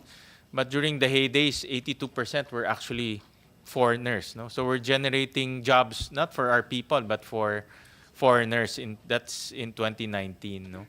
Right now, it's equal, and but then again, no, if you talk about industries, the ultimate goal is to generate all jobs for Filipinos, no? All jobs for our countrymen. And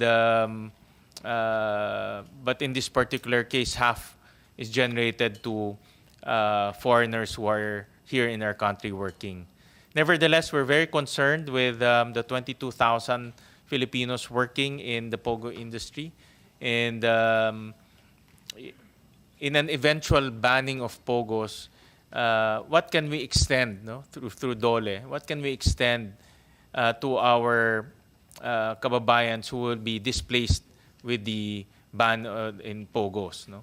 So, and personally, I'm also very concerned with their situation. That's why in the bills that we are talking about right now, we will be putting some form of safety net, no? In order to upskill, to reskill, in order for them to look for replacement jobs, no, in an eventual banning of POGOs. No? But we want to hear from DOLE what are the programs that we can offer to our kababayans who will be displaced in an eventual ban of POGOs. No? Thank you very much, Mr. Chair. First, I would like to thank the chairman and the members of the committee for inviting the Department of Labor and Employment through our Secretary, Honorable Bienvenido Ilaguisma, in this particular hearing on the banning of online gambling. We in the Department of Labor and Employment would like to express our support to the Honorable Chair for the enactment of these three bills pending. Now, insofar as we would like to inform the honorable body that insofar as the gainful employment of the foreign national, it is being regulated by the department under our labor code of the Philippines and its issuances. Again, we are willing and able to extend our technical inputs in the event that these three bills will be enacted. Now, insofar as the displaced, the eventuality where the employees, workers will be displaced from out of the banning of this online gaming. We in the Department of Labor and Employment is ready to provide them with our programs. One, our facilitation program. We can train them, reskill or upskill them. Then we can provide them with a livelihood program that we have, and then we can also provide them with emergency employment in the event that they will be displaced. We have TUPAD program that is catered to any displaced worker, any displaced or vulnerable worker. That's all, sir. And we have funds for that, USEC? Yes, Mr. Chair. Okay. We have funds for that, and that is actually intended for the displaced workers in the event that they will be considered as displaced. Do you have any skills mapping of these Filipinos working in POGOs? For example, what type of jobs are they into right now? What type of skills do they have, so that we can offer them upskilling and reskilling program, or we can transfer them to other similar industries? Do we have a skills profile or a job profile of this 22,000? We do not have a particular profile of their skills, but we can provide skills training, upscaling, and in the event that they will be displaced. Okay. Sir. And my staff just provided me for the TUPAD program. You have 28 billion pesos for 2024. So this is a fund that you can tap into in order for to address and to assist displaced workers. No? Yeah, but may I request from Dole to come up with a skills mapping or a job mapping of this 22,000 Filipinos who are employed in POGOs? Yes, Mr. Chair. Actually, our regions, we have 16 regional offices. They are now undergoing the skills mapping on these POGOs that will be affected eventually by banning completely this gaming activity. But they go to your. I'm sure. I'm sure Dole has a mechanism just to profile. No, for example, are we talking about drivers? Are we talking about helpers? Are we talking about IT people? I would assume that a lot of these Filipinos working in POGOs are IT inclined, or they have some form of IT background. So, some of them, Your Honor, but not all. yeah, just submit to Yes, us a profile of the skills and the type of jobs that they are into right now in the POGO companies that they are working in. We will do that, Mr. Chair. Thank you for that. We also invited Bureau of Immigration, another Mr. Chair, Yes. the DOF actually recognizes the potential impact, particularly on employment, due to a total ban, if ever, of the POGOs. If we may suggest for the consideration of the committee, if we can implement a phased-out banning of the POGO for the committee's consideration. Thank you.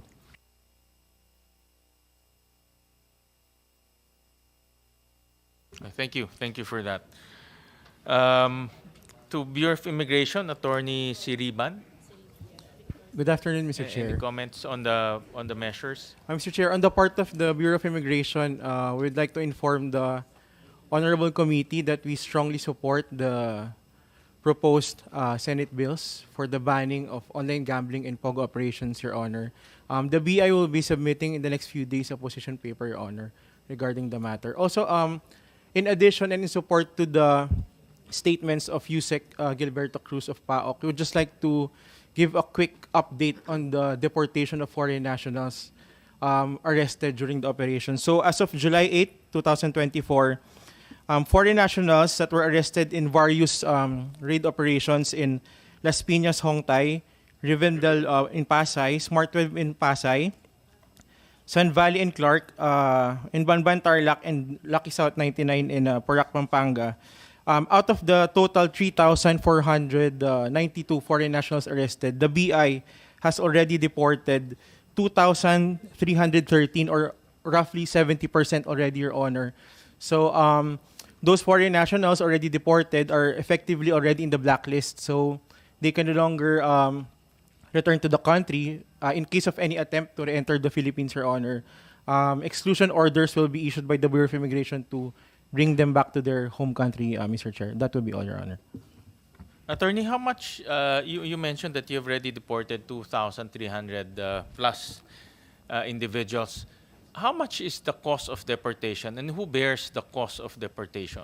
Actually, Your Honor, the foreign national, or in this case, Your Honor, with the help of the PAOK, Your Honor, they are the only cost in deportation is the airline ticket, Your Honor.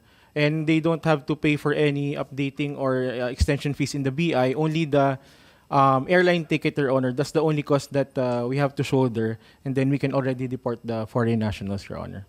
But before deporting them, how long does it take to deport? Because there's a process, diba? For example, if PAOK raids and apprehends or rescued foreign individuals, it's not automatic that they will be deported. There's a process to that. No? So how long does it take for an individual to be deported? And in the meantime that they're in the country, obviously we have to feed them, we have to attend to their medical needs. Who pays for those costs? Is it BI also, or which agency bears those costs?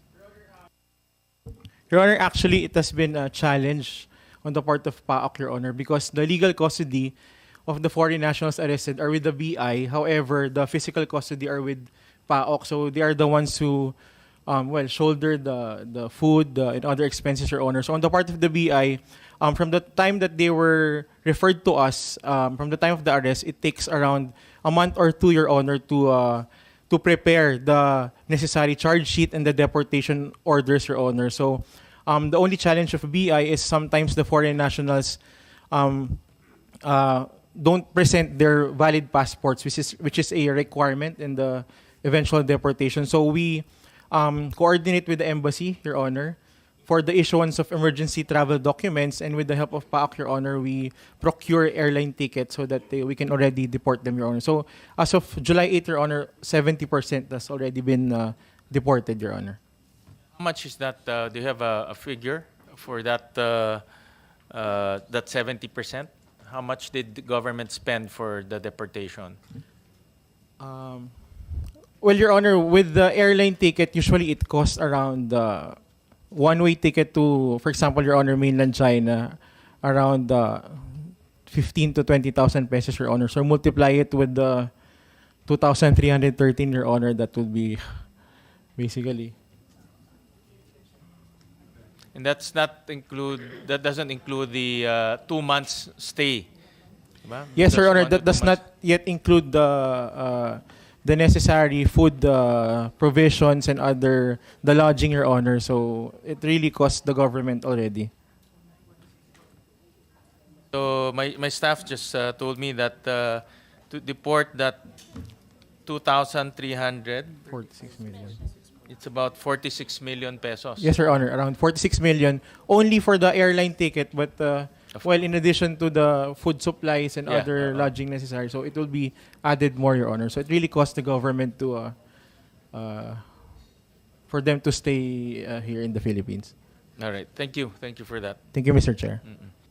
We have also a resource person from the private sector who can enlighten us on the proposal. Mr. David Lichu, who's also was part of the previous hearings that we conducted, and I thank Mr. Lichu for his generosity in coming here and sharing his time with us. So, any comments, Mr. Lichu? I've read your report, and in the news you also made some comments on the overall property sector and the ban in POGOs.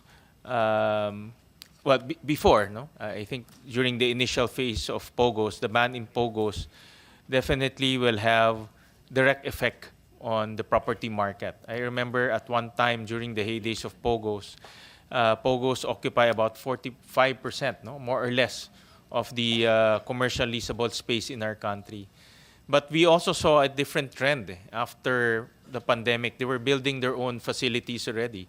No? As case in point will be in Porac and in Bamban. So we would like to be enlightened by your expert opinion on how a ban in POGOs will affect the property market. Will it still affect the property market considering that they are shifting in terms of strategy? And any thoughts on the proposals to ban POGOs and also online gaming? No?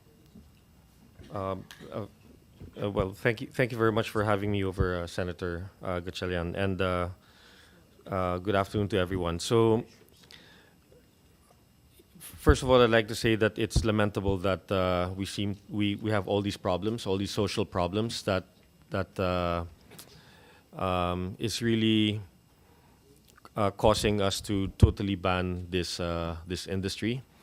I for one think that we are doing so at the expense of the ones that are complying with the law, because not all the POGOs are defiant or in violation. But if it is the best for the country, then I suppose the only appeal is to be able to do that in a phased manner. Not so much for the property sector anymore, but mainly for the people who will lose their jobs. You mentioned drivers and maids. Well, those drivers and maids are paid 3 to 4 times what the local will pay, and for those people, they are becoming more prosperous than they were prior to the POGO sector. When I first went to Cagayan Export Processing Zone, where it was a hub for POGOs many years ago, many of the locals there said that prior to the POGO's arrival there, they just fed off the sea. And so if the weather was bad, they starved. And because of the POGO, there was a level of economic activity that made them quite able to meet their needs. And I suppose if we look at what happened in Porac and what happened in Banban, very small communities where they became the largest economic driver in those areas. And the local community might have protected them until they were discovered, primarily because they were such a big economic contributor to those locations where there are very few investors. Again, it is unfortunate that we seem to attract a number of these mafia, gangster-related operations, but I want to stress that not all of them are like that. At least the ones that we have dealt business and signed deals in Makati or Pasay comply with the very strict regulations of the government.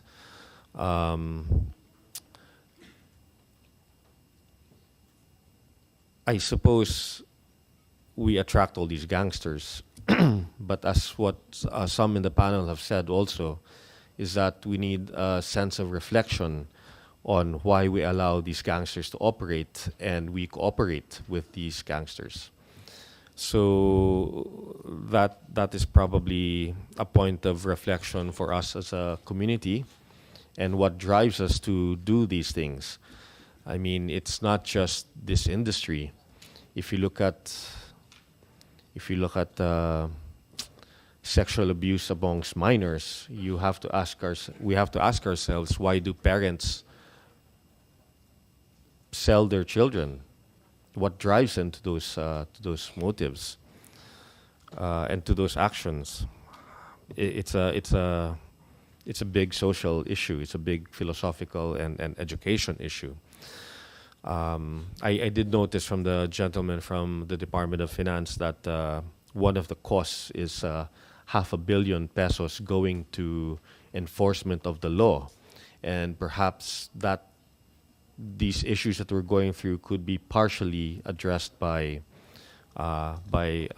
doubling or tripling or quadrupling of that budget, because the revenues that we're generating from this industry alone can justify that multiple increase in law enforcement, whether that comes in terms of better technology or better manpower or better training of manpower. That's beyond me. As far as the property market is concerned, we think the industry still occupies 1 million square meters of office space, and this is the ones that we have tracked legitimately. The ones that happened in Bamban and Porac were totally out of our radar. But there is a benefit for the ones that are complying, and that benefit is quite significant. It's not just about the rent they pay. It's about the confidence that they instill in entrepreneurs to take risk and build more buildings. Building those buildings isn't just a matter of taking a loan. It's about building communities all throughout the country. That is one of the things that we are going to lose if we have a total and sudden ban of this market, because we're not just going to hurt the illegal operators, but we're also going to hurt the legitimate ones that are gainfully employing a lot of people. Yes, I do abhor the social ills that are attached to this industry, but that is primarily driven by people who shouldn't be here in the first place. And I think a big portion of that solution is about better enforcement that may or may not be solved by more funding. I don't know. I also would like to propose that the POGO sector or the BPO segment of the POGO sector isn't just about China. Australia, Japan, US, Canada are very big gambling markets, and we can benefit from that by trying to entice them to set operations here, and hopefully they will be more compliant than their Chinese counterparts. There is a very big market that we will forgo that will bring investment here, legitimate investment, if we just shut them down altogether. Lastly, I think the benefit of a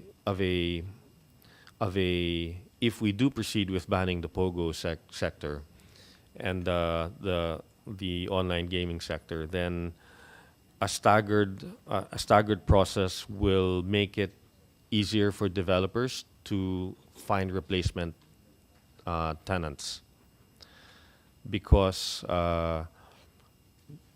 there's 18 million square meters of office space today all over the country. 18 million. The POGO sector only occupies 1 million square meters. At the height, it was probably 2 million square meters. They at the most that they occupy is about 1 million square meters. Maybe the stragglers and the illegals and the big POGO hubs like Porac are few and far between. I don't think there are the majority of the cases. I defended the POGO sector quite vocally in the last 3 years, primarily because of the economic benefits that we could not lose, in my opinion, we could not afford to lose during the pandemic season and the process as we exited from the pandemic. Now, 4 years after, with less office space overhang, there's still 3 million square meters of office space vacant all over the Philippines. If we remove this altogether, that will add another million at a time when the property market is trying to recover from this crisis. Why is this so important? Because the Philippines is in a very, very enviable position as far as the office market is concerned all over the world. Today, the office market in the US, the office market in Canada, the office market in Western Europe, the office market in Australia are all being destroyed right now because of the effects of the pandemic, work from home, high interest rates, high inflation. They're being destroyed at the moment, and that's producing turbulence in the banking sector. The Philippines is one of the few countries where demand is still growing net positive.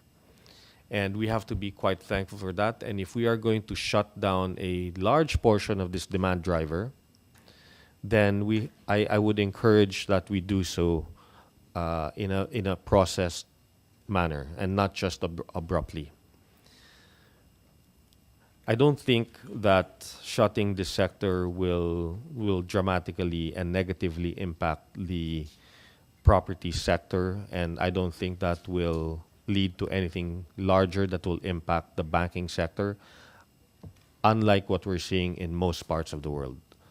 But we also have to appreciate what we actually are enjoying from this segment of the market. And again, I say that as I abhor the social ills that a number of illegal operators are doing. And again, I would rather that we try to find a balance there. But I do agree that if we cannot seem to regulate and enforce the law properly, then I guess the easy way out is just to ban the industry altogether. Thank you very much for that. Thank you. Mr. Lee Chu, you mentioned earlier there's still existing POGO companies leasing space of about 1 million square meters. Is that correct? More or less, sir. We think it's at least 700,000 square meters, so as much as 1 million. In your observation, are they still expanding? Meaning, are they still leasing spaces? Yes. Are they contracting? A number have contracted. Some are expanding. Very, very few are expanding. And so I think net the industry is still shrinking. Okay. And then the space that they left, this POGO companies or the overall industry is shrinking. So they free up space. What industries are taking up those spaces? Because of the contraction of the POGO sector, the rents have fallen quite dramatically in the Bay Area, as an example, in this area, in where we are. And that's allowed government agencies to upgrade their offices. So the Department of Foreign Affairs, the Department of Trade and Industry, the NBI have all just taken brand new leases recently at quite preferential rates because of the cheaper rents, and it's allowed them to upgrade their offices to much better facilities. The other thing is some of these spaces are taken up by the BPO sector. The BPO sector still is the largest demand driver for office space.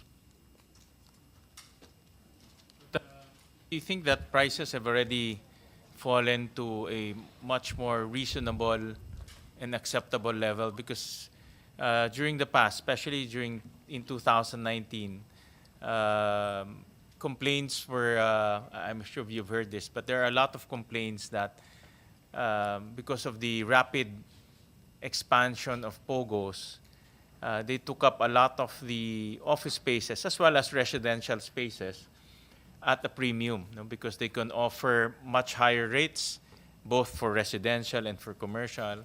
And it eventually pushed out small businesses as well as even legitimate big size businesses, or businesses that who have been there for a long time. So I was looking at some of the reports, including your reports, that lease rates have fallen because a lot of them have left or are not expanding, but fallen to a point that it's reasonable for corporations to take up the space, and also, like you said, government agencies to expand their offices. So my question is, has it reached the equilibrium or has it reached the reasonable level in terms of lease prices? I think that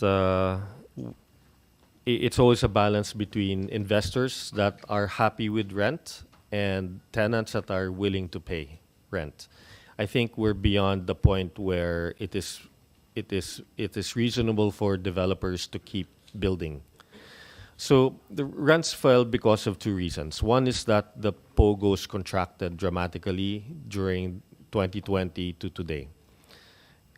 But the second reason is the cheap money from all the QE that governments did all around the world brought interest rates to record lows, and that propelled developers of all kinds to develop office space, way too much office space for us to absorb.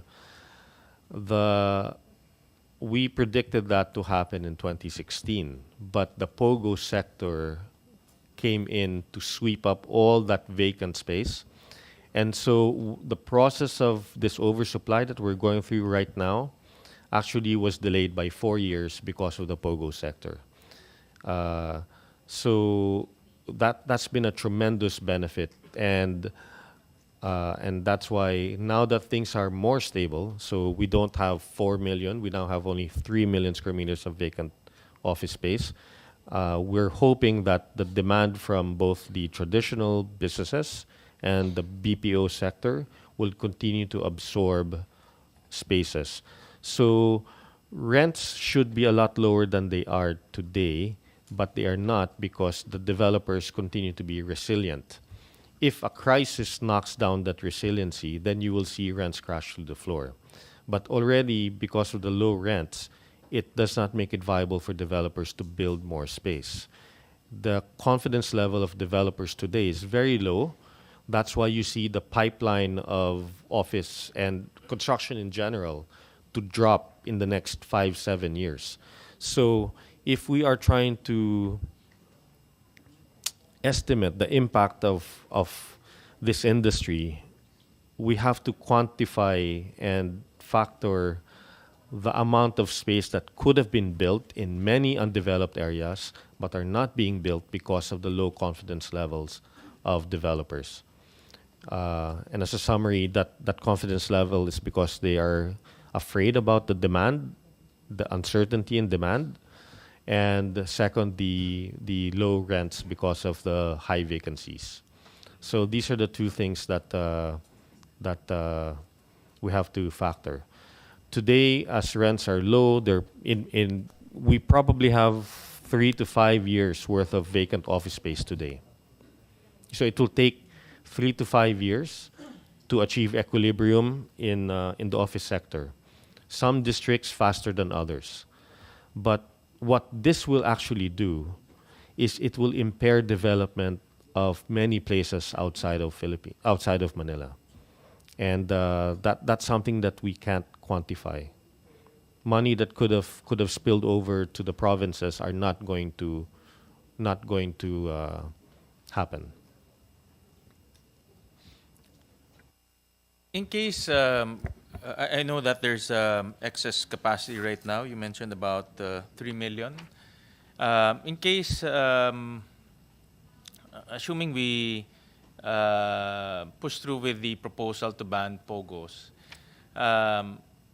and so the effect there is 1 million of space will now be freed up. Which industry can take up that 1 million plus 3 million?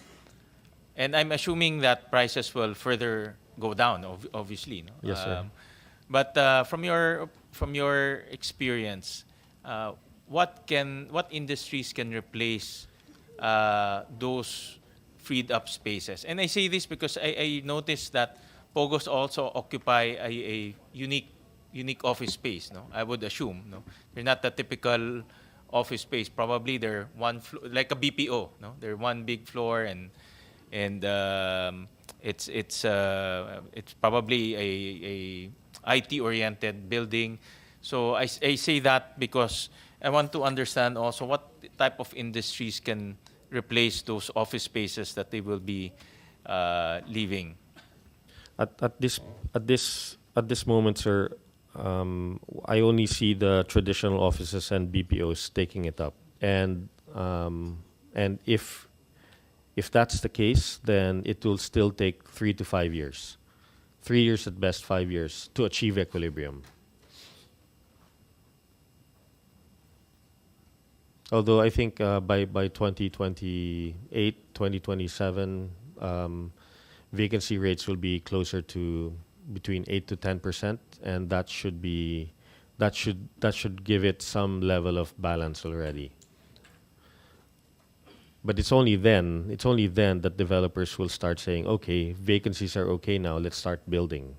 And then you won't feel the impact of that until the buildings are up 2 to 3 years after. Yeah. Thank you for that, Mr. Lichu. And let me call on the ICT. I think we've heard a lot of the comments, engineer and attorney. Yes, good afternoon po. Good afternoon po, Mr. Chair. Yeah. I'm Gladys De Ocampo from the ICT. And on our part, we fully support the bills stated. And as the ICT po, to address yung concerns kanina, as the ICT, we can create the policies and the guidelines for which to support the banning of the POGOs. And the concern of USEC Cruz po, when it comes to registered SIMs na po yung mga fake identities. I do understand that NTC in practice currently with the SIM Registration Act, all the telcos are do implement this live selfie capture, facial liveliness check. So lahat po sila nagko-comply doon with it when it comes to SIM registration. I think there are several pa. May facial recognition and matching pa po. And then optical character recognition. Of course, yung disabled stock photo upload. Yung mga pagka i-upload po yung nasa photo lang, hindi po pwede siya. Tama ba, sir? Attorney. And to also address naman yung virtual asset concern when it comes to NBI, we have the CICC that could, they have digital forensics po that could probably trace itong mga virtual assets, yung movement. Like I mentioned earlier, as the ICT, we could create the guidelines. Currently po, we work with other agencies, no? When it comes to telcos, when it comes to SIM registration, we cascade with NTC. So when it comes to digital privacy, mga breaches po, we cascade with NPC. And when it becomes a cybercrime, so sa CICC po tayo. All others, syempre, I come from the Cybersecurity Bureau. Currently, we are coordinating with all agencies para sa kanilang computer emergency response team. If you're familiar with it, of course, we are also trying to draft yung Cybersecurity Act for protection naman po ng ating cyberspace. But among others, pagka po may concern si ng agency when it comes to digital transformation or security on cyberspace, nakikipag-coordinate naman po. And we do assist with the creation of their guidelines is specific to their offices. Yun po, sir. Well, the biggest elephant in the room is the SIM card registration implementation. I think we've seen that we had a lot of high hopes when that law was signed, but it seems to me that it's still far from ideal. I think all of us still get a lot of nag-offer ng condo, nag-offer ng loan. I still get that a lot. But the most glaring violations were the ones discovered by PAOK during the raids. I'm sure you've seen it.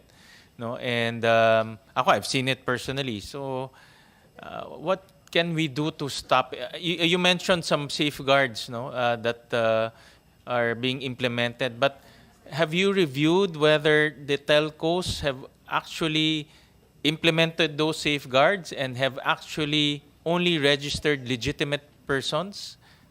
If I may, Mr. Chair, i-refer ko na lang po sa ating NTC representative po. Sige, go ahead. Kay Attorney Castel. Attorney Castelar.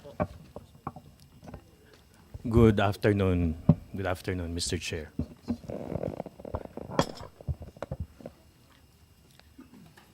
Good afternoon, Mr. Chair.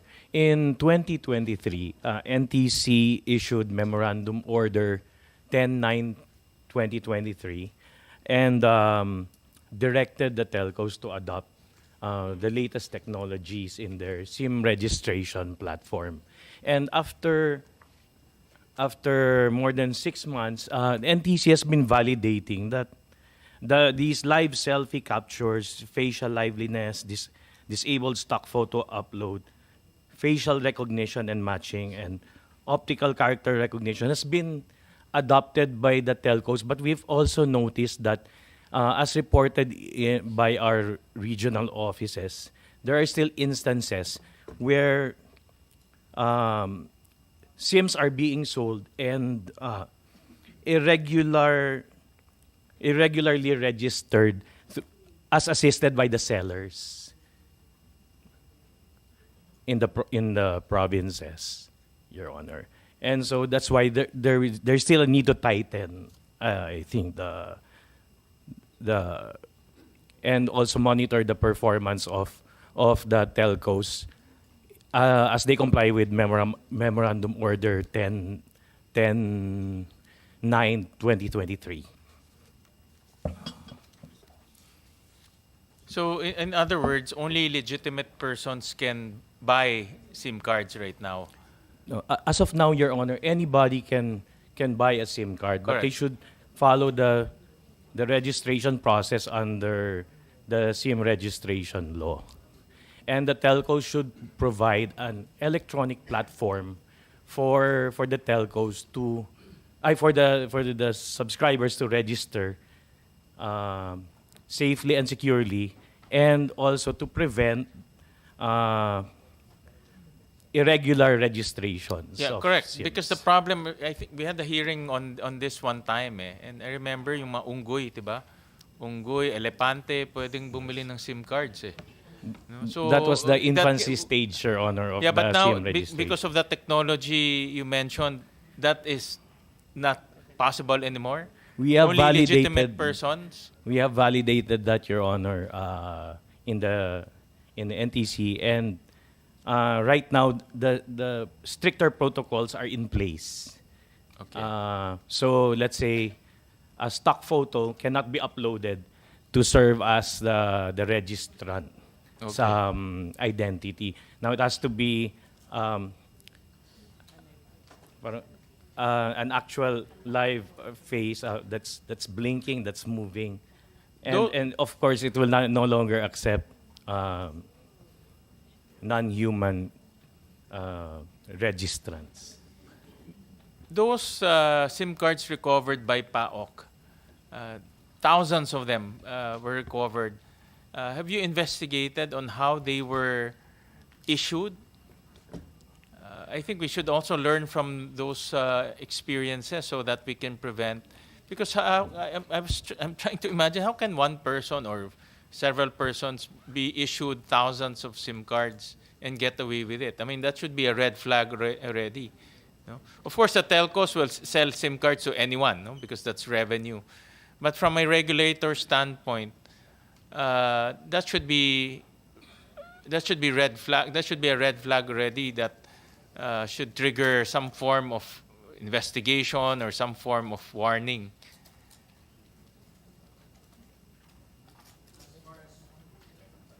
As we have observed, Your Honor, Mr. Chair, based on several meetings with the telcos and seeking their inputs on the findings of the PAOK and other agencies, we have determined that the so-called pre-registered SIMs are actually irregularly registered SIMs,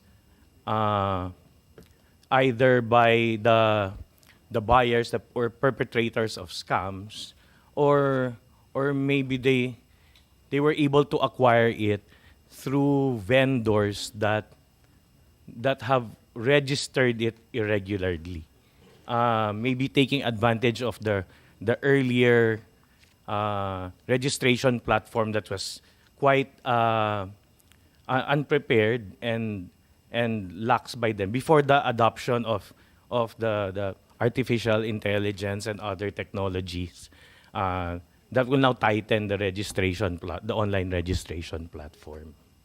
All right. Well, it's good to hear that. I hope those thousands of SIM cards will be the end of it, no? Because the SIM cards became the accessory for scamming. Eh. That's the choice of weapon, no, to scam individuals, no? And we've seen that on the ground, no? And that's why we have to learn from that experience. No? Hopefully, the technologies that you mentioned will put an end to this type of criminal activities. No? Hopefully. Now, I also heard from Engineer Ocampo that you support the bill. Diba? And the bill calls for banning of online games, no? Online gaming, Yes, including offshore and domestic taking of bets. Now, earlier during the discussion with PAGCOR, shutting down websites is a very complex activity. You know? It's para siyang cat and mouse. No? It's a cat and mouse activity. And of course, the government agencies rely on DICT for this. I don't think PAGCOR or any government agency can do it on their own. They have to go through DICT, as I understand it. Can we do it? For example, if we ban online gaming, and then all of these guys go underground and all of these guys go gray market, and then we will ask the ICT to ban it. Can you do it? Can you ban the 7,000 websites mentioned before? Or we might just end up with, all of them going underground, and we have a bigger problem of enforcement. So it's a possibility po, Your Honor. But then in practice po, NTC do ban websites, but this it requires a bit of trigger. Now, these bills, if banned po ang POGO, it will provide a legal reference or legal trigger for NTC to block these websites. In practice po, mayroon tayo from the OSAIC, SISAM Act. So, pagka po meron child pornography, i-request po or ikakascade kay isisend kay DICT for blocking dahil po merong na-prove na crime na nagawa si website. So, ikakascade po namin kay NTC. So, si NTC po mag-issue ng memorandum kay ISP to block this website. So, we have also yung anti-voyeurism, and then yun po. So that's the process that we do in lack thereof ng mandate ni DICT na mag-block directly. So with this bill, if we are actually banning this website, pwede po natin yung i-request through NTC na sila po ang nagre-regulate. In practice naman po ito, sinusuportahan po yung ibang mga acts na existing natin. Fast, what is the process and how fast to block websites? For example, first of all, what is the trigger? Who triggers the blocking of website? Is it PAGCOR? Is it the PNP? Who gives the instruction to block all of these websites? Your Honor, we usually receive an endorsement from either the CICC, PAGCOR, the Games and Amusement Board, and mostly the Philippine National Police Anti-Cybercrime Group. Enough already. Once you receive that letter of request, that's enough for you to move and block the websites. Yes, Your Honor, because for example, the PNP ACG is a law enforcement agency, particularly with a particular expertise on cybercrimes and also online gambling, and so we take the endorsement on its face, and we now direct internet service providers and the telcos to block those links and sites. That General Villanueva mentioned that earlier. So you go through the ISPs to block it. We direct the ISPs. NTC does not block it Your Honor. directly.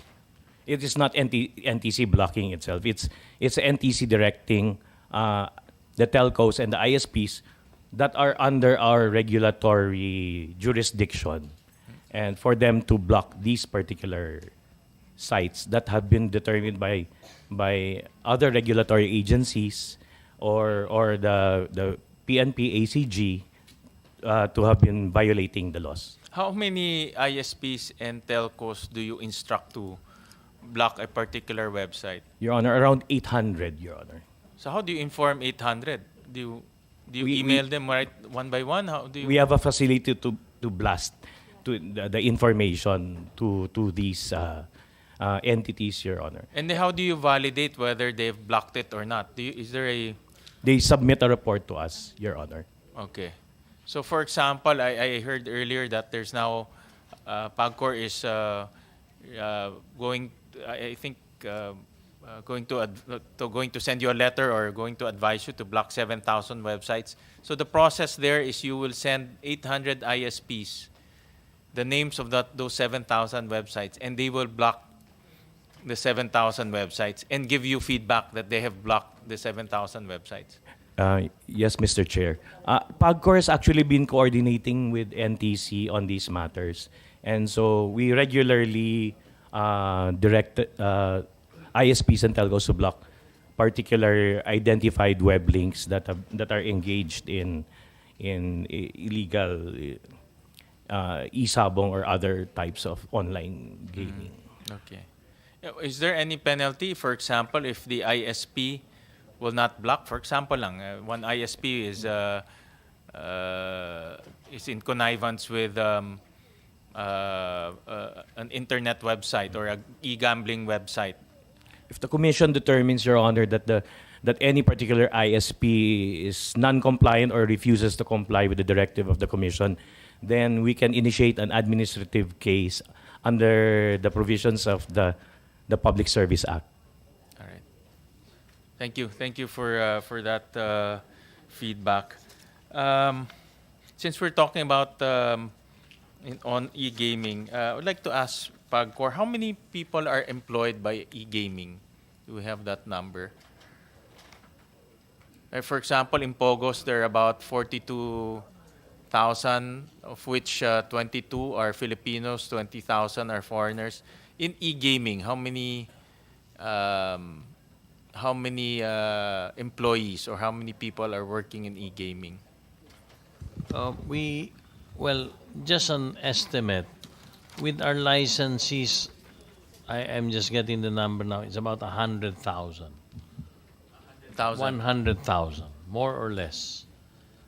This includes the brick and mortar already, and then, Mr. Chairman, I want you to know that the big integrated resorts, are also now setting up, and some have already set up their respective online gaming platforms, and in the proposals we have approved, they are really they are going to heavily employ Filipinos. In fact, one big IR is using, if I'm not mistaken, close to 3 or 5,000 square meters to be able to start running their online gaming business. So aside from the brick and mortar and our licenses, I want to emphasize, Mr. Chairman, that the land-based casinos are already not only preparing, but they're starting already their own online gaming businesses. As maybe you have read, major land-based casinos all over the world have already started setting up their online gaming businesses. And recently, I had read a report on online gaming. There are about 10 big countries that have opened up their jurisdictions for online gaming. To cite a few, you have Mexico, Italy, of course, US and Canada, Germany, Brazil. So in line, if I may just say this, in line with what Mr. Lee Chu had said earlier, part of the, balik lang po tayo sa POGO, segue lang po sa POGO, Mr. Chairman. I had mentioned this in the last hearing. In my administration, we have created the SBPO for the different online gaming companies worldwide. And so far, Mr. Chairman, we have already licensed 10. And we still have many applicants. And maybe I just want to echo what Mr. Licho had said earlier. This is a very big opportunity for us. Unfortunately, the illegals are really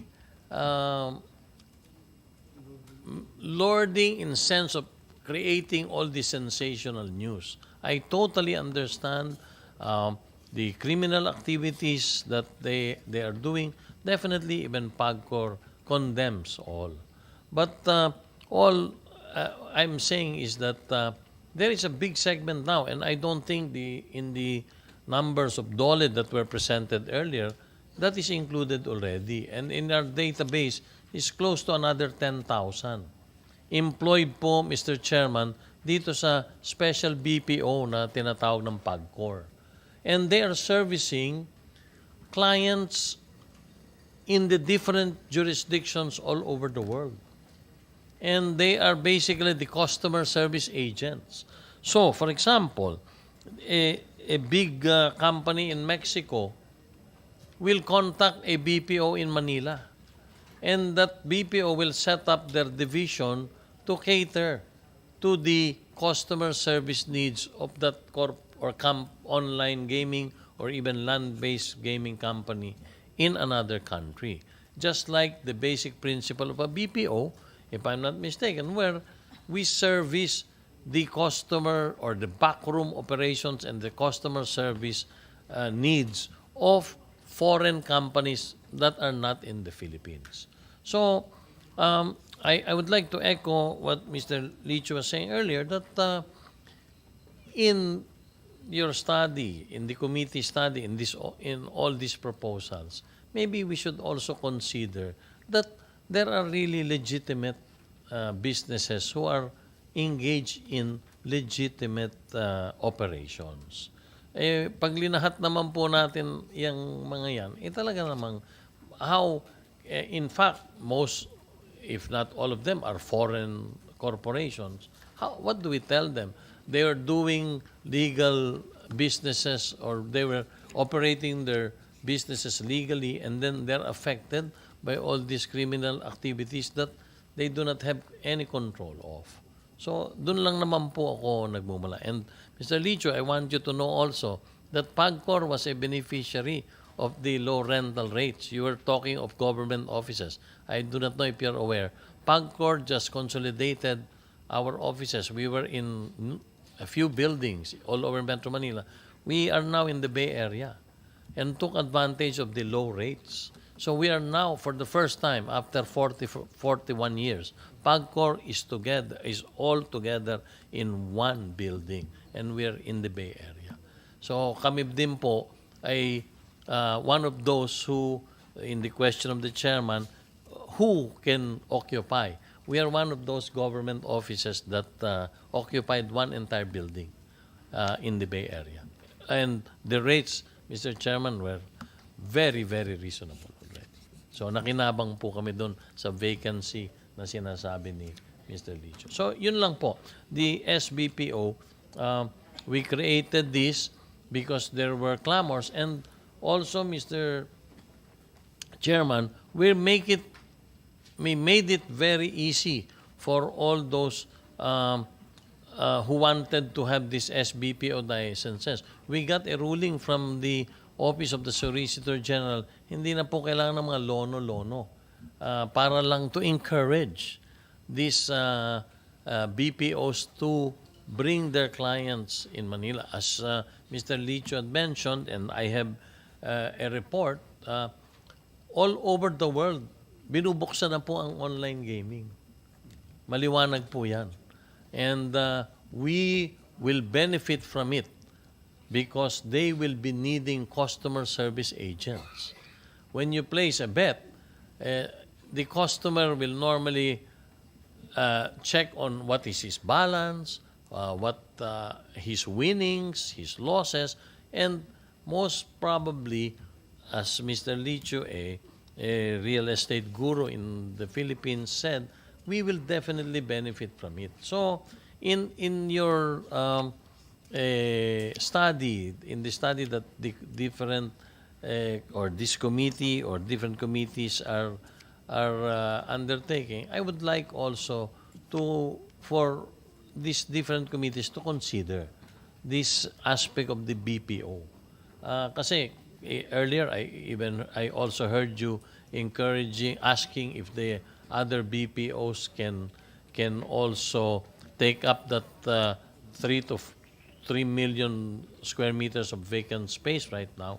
I would just like to emphasize, Mr. Chairman, that PAGCOR has this new SBPO license that we have issued. We started this during my time, 2023 po, nung inumpisa namin. And we have been successful, and we have 10 companies now registered, Mr. Chairman. And we have now calls and from people who are or companies who are interested about this special BPO license that PAGCOR has started to give out. Thank you. And the SBPO caters to gaming companies. Yes, Mr. Chairman, gaming companies who are abroad. We can give you a list of these companies. In fact, I just do not know. There are known BPO companies in Manila. So, what happens is they service the needs of the gaming companies outside the Philippines. Balik lang ko, Chairman, dun sa employees. No? You said in the e-gaming, and you said there are 100,000 employees being employed right now? It is being confirmed by Attorney Luglug, the head of the electronic gaming. There are about 100,000. How many are Filipinos? How many are foreigners? Oh, most of them are Filipinos. How many percent? 90% are Filipinos. Okay. Yun po gusto natin dito po kasi hindi kailangan ng foreign speaking masyado. So 90% po ay Filipinos. So the ratio is 9 out of 10 are Filipinos. How about in this SBPO? All Filipinos po. All Filipinos. Because they're considered, Mr. Chairman, as a BPO. So siguro there are a few supervisors, but generally speaking, more 90% at the very least are Filipinos also.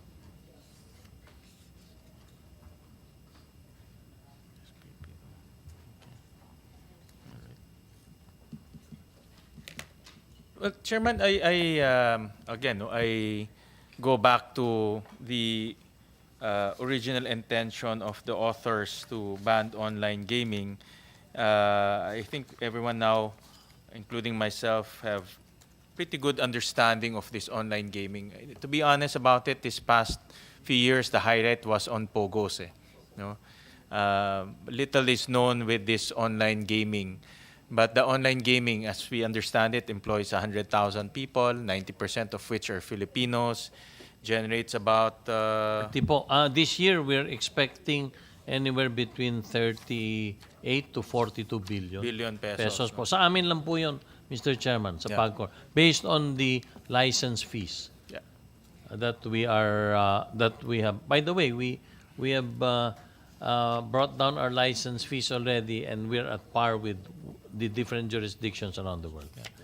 In BIR, do we have the tax collection for e-gaming? Mr. Chair, we're currently extracting the data for e-gaming in general. Unfortunately, as compared to POGOs, it isn't as regularly monitored. But we will produce that and we'll submit to the committee. Just submit it to us, no? As soon as you have the data and also the list of corporations or the entities, not the list of corporations, but the entities. Just submit to us the total collection from e-gaming entities. No? Will do po. All right, thank you. Actually, Mr. Chairman, the intention really is to curb social ills by online gaming. Particularly, we had malaki kasi yung phobia na nangyari sa e-sabong. I think e-sabong really created a lot of negative perceptions on e-gaming, no? Especially when that 40 sabongeros disappeared, and then yun na nga, mentioned by General Tataka that some of our men in uniform, including probably government employees, are gambling through online gaming. That's why ako personally, any talk of reviving e-sabong, I will be against it, no? Because it's I've seen the damage that it has done to our society. I've seen it, no? High school students in our community betting on e-sabong during the pandemic. Kasi admittedly, during the pandemic, everyone was hooked online, no? So I've seen that personally, and I will really be against any talk of reviving e-sabong. Now, we still have a lot of things to do in terms of regulation, no, on online gaming. And I'll show a video. Kasi I saw in your guidelines that, tama po ba, Chairman, only 21 years old can bet? Yung pong KYC is dapat 21 years old. KYC is 21 years old? Yes. And then no government employee? Well, yung pong no government employee is for land-based casinos, and I suppose it's for everywhere, no? But wala pong specific rule doon sa online game. And that is the problem, no? Because nga... bawal din po pala, sorry. Maski po, I'm sorry. I saw in the guidelines, bawal. I'm sorry. 21 years old, no government employee, and dapat po lumusot doon sa KYC. I asked my staff to open an account in one of the e-gaming, just to test the age, and also ito government employee to, no, and even the name, no. So we tested it. Yan, ito, paki-play lang. No? So medyo mabilis lang. Can we slow it down? Yan. Ulitin na lang natin. Can we let's repeat it. Just to open an account lang, no? To test whether the safeguards are present. Okay, go ahead.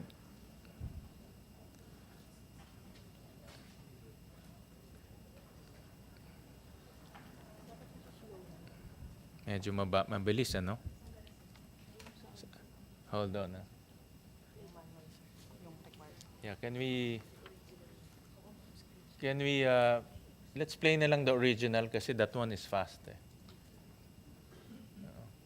So anyways, before my staff's preparing, we wanted to test whether only 21 years old can bet, only non-government employees can register, and legitimate persons. No? Obviously, if you can hide your identity, that's also another problem. No? So we'll show the video later on. But before that, I'll go to DOF first, no, while my staff is preparing the data. To the DOF, I know that DOF is very strict with revenue collection, as Carlo. If we ban POGO, I'll go back to POGOs. No? If we ban POGOs, there will be a 10 billion peso dent on our recovery of revenues or in the collection of revenues. How will that affect our fiscal situation and the overall collection of revenues?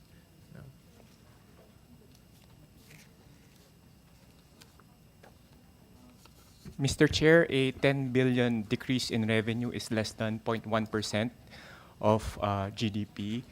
But again, what we did here is we're comparing the economic benefits and economic cost, just like what we do in the provision of incentives. We take a look at the total picture and see if the benefits are greater than the cost. So again, it's 10 billion, but in terms of as percent of GDP, it's less than 0.1% of GDP. But in terms of revenue collection, will it be a substantial reduction in our government tax collection?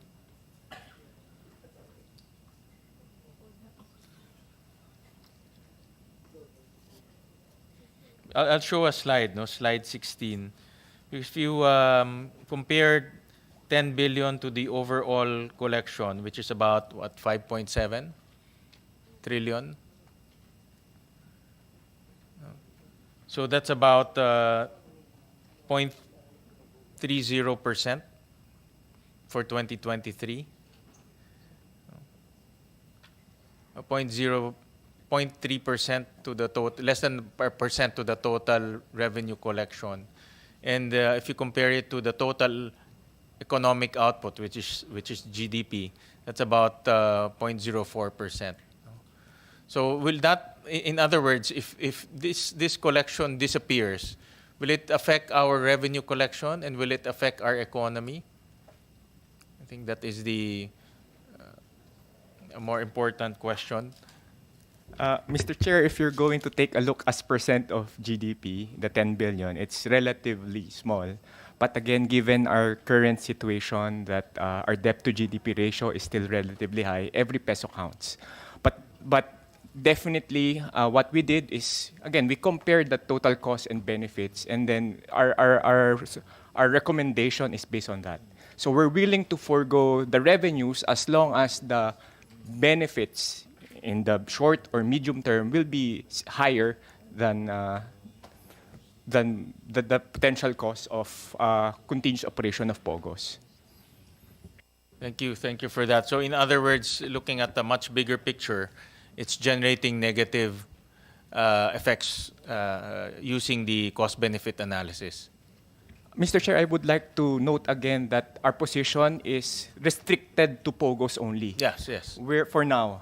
We don't have a position yet if the recommendation or the proposal is the ban of the whole online gambling activity. Definitely, if you take a look at the revenues of PAGCOR, online gaming is around 30% of their revenues compared to POGOs is only around 3% or 4%. So we have to take a look as well with the BIR on how much taxes we collect for the whole online gaming industry. All right. Thank you. And also, Mr. Chair, we're also continuously updating our cost-benefit analysis for POGOs. Okay. Thank you for that. Are we okay with the video?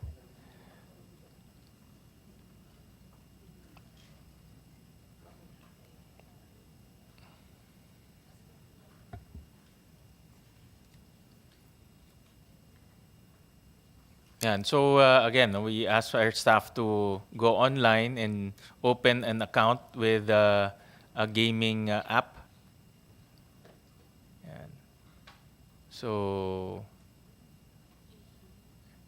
and the name is e-games. I'm not promoting it. I'm just saying it. No? Yan. So, put your age mo, put mo yung pangalan mo. Yan.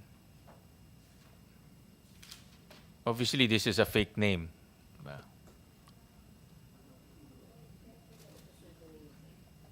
Parang parang yung unggoy yan sa SIM card. No? And then you put the birth date.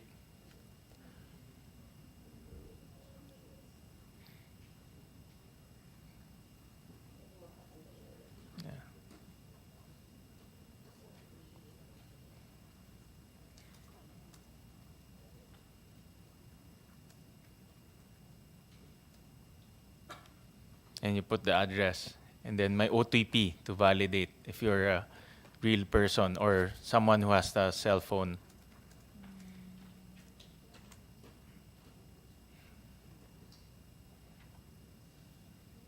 Then, yan, na-create na yung account mo. You can now gamble. So that's the point, Chairman, is walang age verification. Wala siyang whether you're government employee or not. There is no KYC in opening the account. Actually, yeah, go ahead, Chairman. Sige. Go ahead. Actually, these are the loopholes that we're looking at. Let's talk even with land-based operations. There is a executive order that no government official can enter. With the millions of or millions of civil servants in the Philippines, talaga pong hirap din, ano. Pero, Chairman, I want you to know, ang catch po dito, pagka may nag-tip, if you are trying to encash your winnings, there is where verification comes in. In fact, we have thousands of cases wherein, under my administration, under my watch, elected officials po, as high as, hindi ko na babanggitin, nahuhuli po, hindi makapag-withdraw, they win the jackpot, they want to withdraw their winnings. We do not allow that. And that happens. Now, with regard to, balik naman po tayo sa online gaming, it's the same process. Bawal din po ang civil servant. Bawal din po ang 21 years and below. But as I said, these are independent platforms, but ganun din po ang sistema namin. And we can send you a report, Mr. Chairman, na madami po kaming hindi na rin pinayagang mag-withdraw just to make it known to them that they were illegally registered. Meaning they may tools to enhance KYCs. New tools. There are vendors now who are showing PAGCOR new tools to enhance KYCs. There are, in fact, meron na po doon kasama yung self-inclusion. Ikaw na mismo, you already feel that you're hopeless or addicted to gaming. You can already press a button and automatic, the whole system will never allow you to register or never allow you to play again. No, so these are the modern tools. Chairman, as you very well know, the process of technology talaga evolves. So as I said, hindi ko po kinukontra yung taga-NTC at DICT. Yung sinabi ni Chairman kanina na susulat kami, hindi po. Nakasulat na po kami sa loob ng halos 2 taon po ako nandun, 7,747 na po yung cases na nadala namin sa inyo. And sa amin pong record, malaki pong in-improve. From 62%, ngayon po 74% na po ang inyong na-block na website. So, gusto ko lang, I'm not defending the system, Chairman, but I think it will have to, as each day passes and We just have to continuously monitor and continuously see what improvements we can do, because really it's a very IT is truly complicated. That much I can say up to this very point in time, Mr. Chairman. Thank you for that feedback, Chairman. Um, the point there, Chairman, is the authors of the bill feels that the social ills of online gambling is much more easily accessible to anyone, no? Because of the convenience of the internet. And we all know that the internet is a wonderful thing, no? Wonderful technology, but it also has downsides. And one of which is, it's so convenient to open an account, so convenient to lie, to fake, and that creates problems with our society, particularly people working in government, the police force, men in uniform, and that's what we are trying to avoid. No, and we just want to demonstrate this because that's precisely what our senators want to avoid. Now, I that's why I'm trying to understand this business and trying to understand this business model. But I strongly suggest to take a look at the loopholes that you mentioned, and if we can plug this ASAP, then that will be good for our society. No, it's really a societal issue, because once you get hooked on online gambling, it can be very, very devastating for our community, especially the young. No, ako personally, I'm very concerned with students and the young, the youth, minors in particular. And I said nga, ito kanina we've shown that it required the age, but there's no verification, so you can actually lie about your age. No, so those are the things that we need to improve on, and those are the things that we need to be strict on, no, through regulation. And but rest assured that we'll be studying this industry very well, as you mentioned earlier. For me, Pogo, it's really my position with Pogo is to ban it completely. No, it didn't bring us any good. It brought us a lot of shame abroad. Our enforcers are really up to their necks in terms of monitoring and enforcing, and it's not a long-term business that we want in our country. On the case of online gaming, which I learned about more thoroughly today, is something that we will study very carefully. But thank you very much for sharing your thoughts on this matter. Any reaction, Chairman? Oh, well, I just want to also thank you for the opportunity for PAGCOR to explain. I hope you do understand our position, being the regulatory body that's supposed to take charge of any gaming activity in the country. It is our position really that proper regulation will be an answer to all these problems. No? And online gaming is new not only to people who are in this room, but I think to the entire universe. And I know it will take some time, but I am one with you, Chairman, and the senators who have proposed that stricter structures and monitoring is really important at this point in time. As a new technology, something new in for all of us, I would also say that we are not perfect at this time. But please be assured that the concerns that you have brought up in this committee, especially the impact on the youth who might be addicted to online gaming, we are really looking into it, and I have given emphasis on that. KYC will be a very important feature, and so far, our best answer is totally one cannot withdraw or one cannot participate anymore if you are caught. And I just hope that as technology evolves, there will be more tools that we can make use of so we can truly monitor if one is following all the guidelines that we have set forward. Again, Chairman, Senator Win, thank you for the opportunity that you've given us. And if there's anything we can do to help you or the other senators understand better what are the goings on in the industry, please feel free to call on us. Maraming salamat po.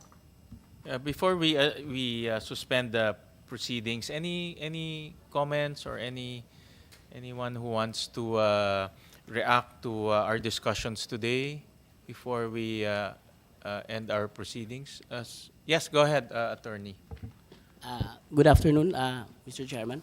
Good afternoon, everyone.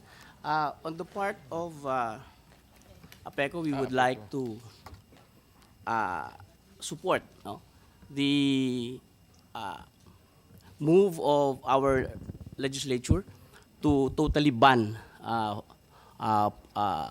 POGO, including online gaming. In fact, it is the general position of APECO to strongly support any effort to prohibit online gaming in the Philippines and stop the proliferation of Philippine offshore gaming operations.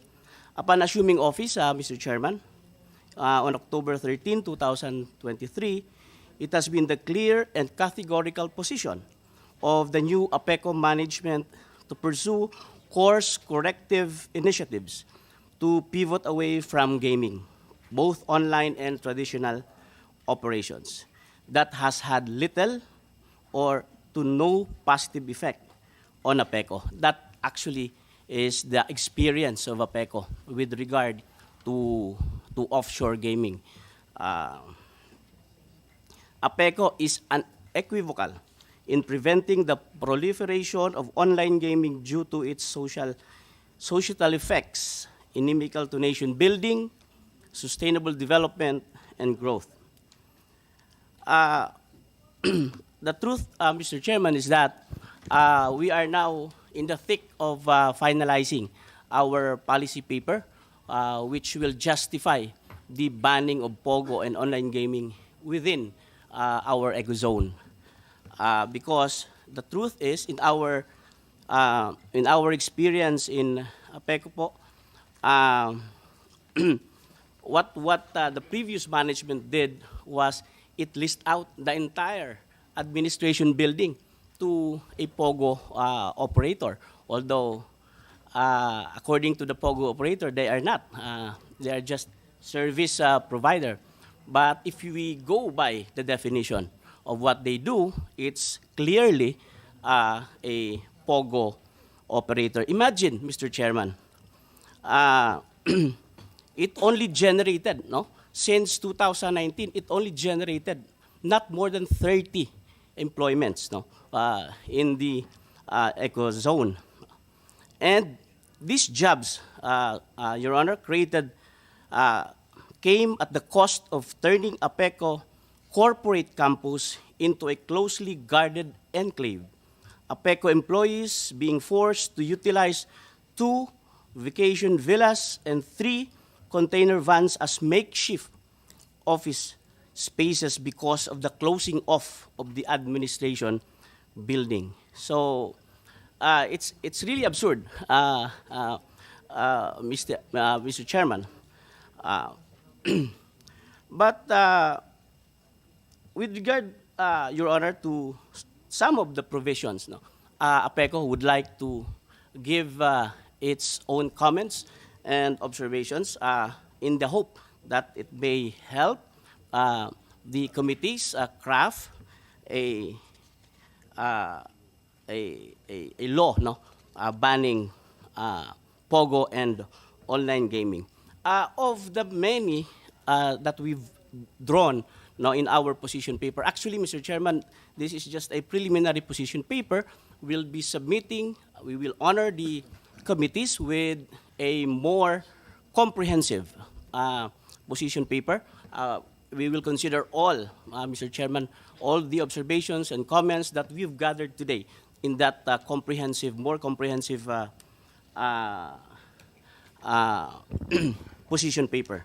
But we would like to emphasize, Mr. Chairman, that we would like to propose a stiffer penalty. No? If you look at the current gambling law, it provides stiffer penalty. No? But in the proposed bills, it would appear that it does not. So we humbly propose that we, at least, Mr. Chairman, at least 6 years and 1 day to 14 years, no, depending on the violation. And not only that, Mr. Chairman, if we look closely at the provisions, we would like to propose that those who will be held liable be expanded, no, not limited to the bettors or the operators. We all know that the gaming, the POGO operation, would also depend on other actors, no, like the designers of the applications in the platform, personnel who maintain the computer systems, who provide other services to ensure that gambling platform remain active. Without access to such expertise, the platforms would not be possible, and the whole aspect of online gaming would not work. It might even include lawyers, no, like myself, who help in the incorporation of POGO operators. So these are the two, Mr. Chairman, important observations and comments that we would like to put forth, and we will submit a more comprehensive position paper, Your Honor, please. Thank you, po. Thank you for that. And yes, please submit to us your position paper on or before July 22. To everyone who wishes to submit to us a position paper. Any Yes, more comments before we? Yes, go ahead. Good afternoon, Mr. Chairman. I'm Attorney Percival Peralta from the Authority of Freeport Area of Bataan. We have to yet submit our position paper, and we are going to look into all aspects before we are going to finalize it.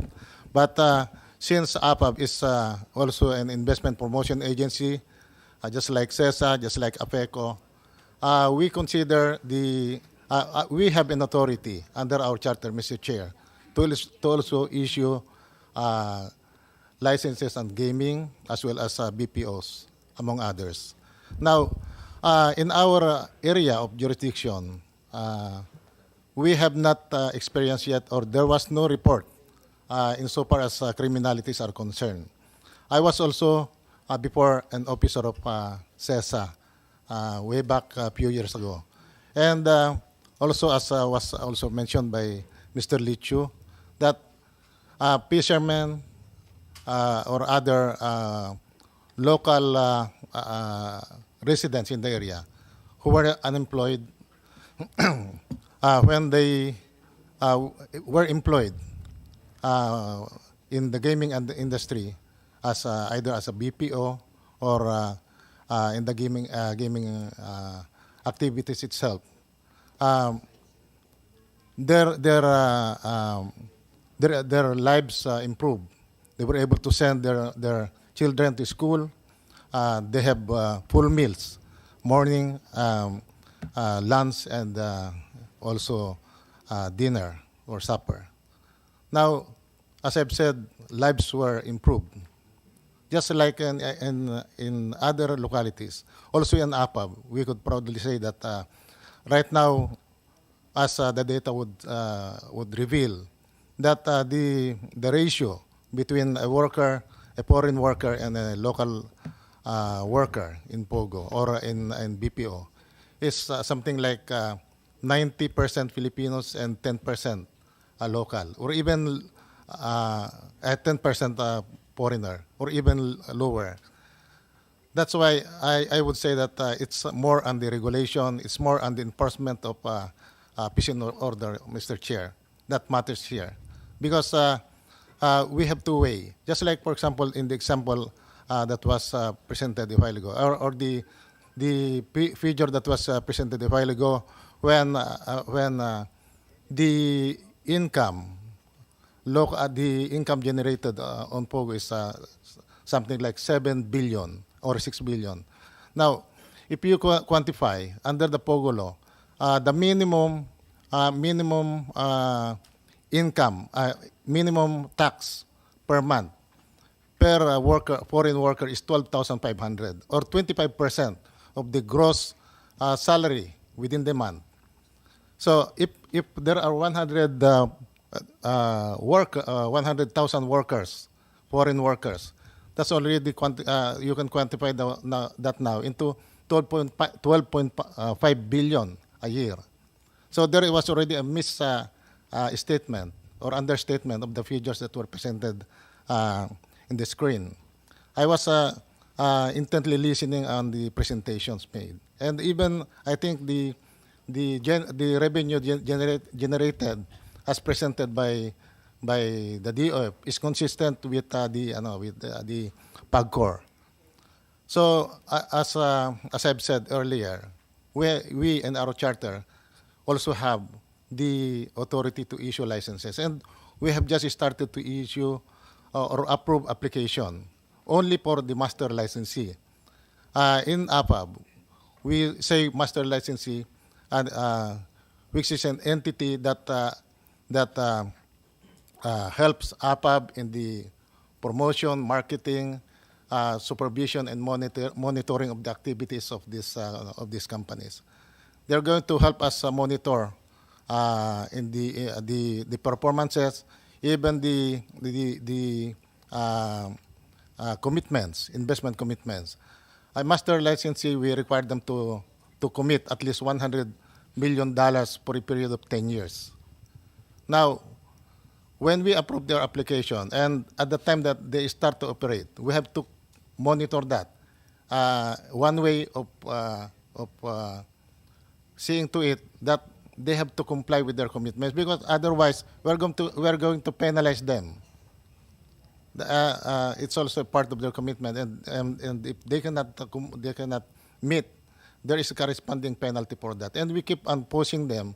We will be pushing them to comply, so that of course when they perform or comply with their commitment to invest in our area, the better that the economy of the localities within the APAB or our expanded jurisdictions will be improved. So we have a lot of points, Mr. Chair, to include in our position paper, and we thank you for also giving us this opportunity, Mr. Chair. Does AFAB have POGO or online gaming operators? Before the pandemic, Mr. Chair, I know that there were those who were granted the licenses, but before they started operation, they left already because of what happened, of the pandemic restrictions. They were not able to bring in their ITs, so they were not able to start to operate. But there were those who were left. We have right now two BPOs only, but not as online gaming operators. Because I would say that there are two kinds of POGOs. One who are residing or located outside of the country. And there are those POGOs who are local, just like the one in Bamban or in Porac. Now, BPOs, they cater POGOs who are located within the country and POGOs located outside of the country. The two BPOs that we have, they cater they provide services to those who are located outside of the country. And I think that's one thing also that we have to look into. We will be requiring, we have to oblige our local service providers to encourage those located outside to also register here in the area or in the authority that issued them the license. Not only the BPO that must be registered, but also we have to require them to also register their principal, meaning the gaming operator whom they are catering their services. Thank you, Attorney Peralta. Any more comments or reactions? Hearing none. If you have any position paper that you want to submit to the committee, please submit it to us on or before July 22, and we'll be working on the proposed measures. But we will also study very carefully your comments and your reactions during these proceedings. So with that, I thank everyone for your time and participation. I thank Chairman Tenko for his time and personal attendance here in the committee hearings. We will suspend the hearing for now, and we'll advise you if we will have a few more hearings later on. So this hearing is hereby suspended. Thank you very much. Maraming salamat. Thank you.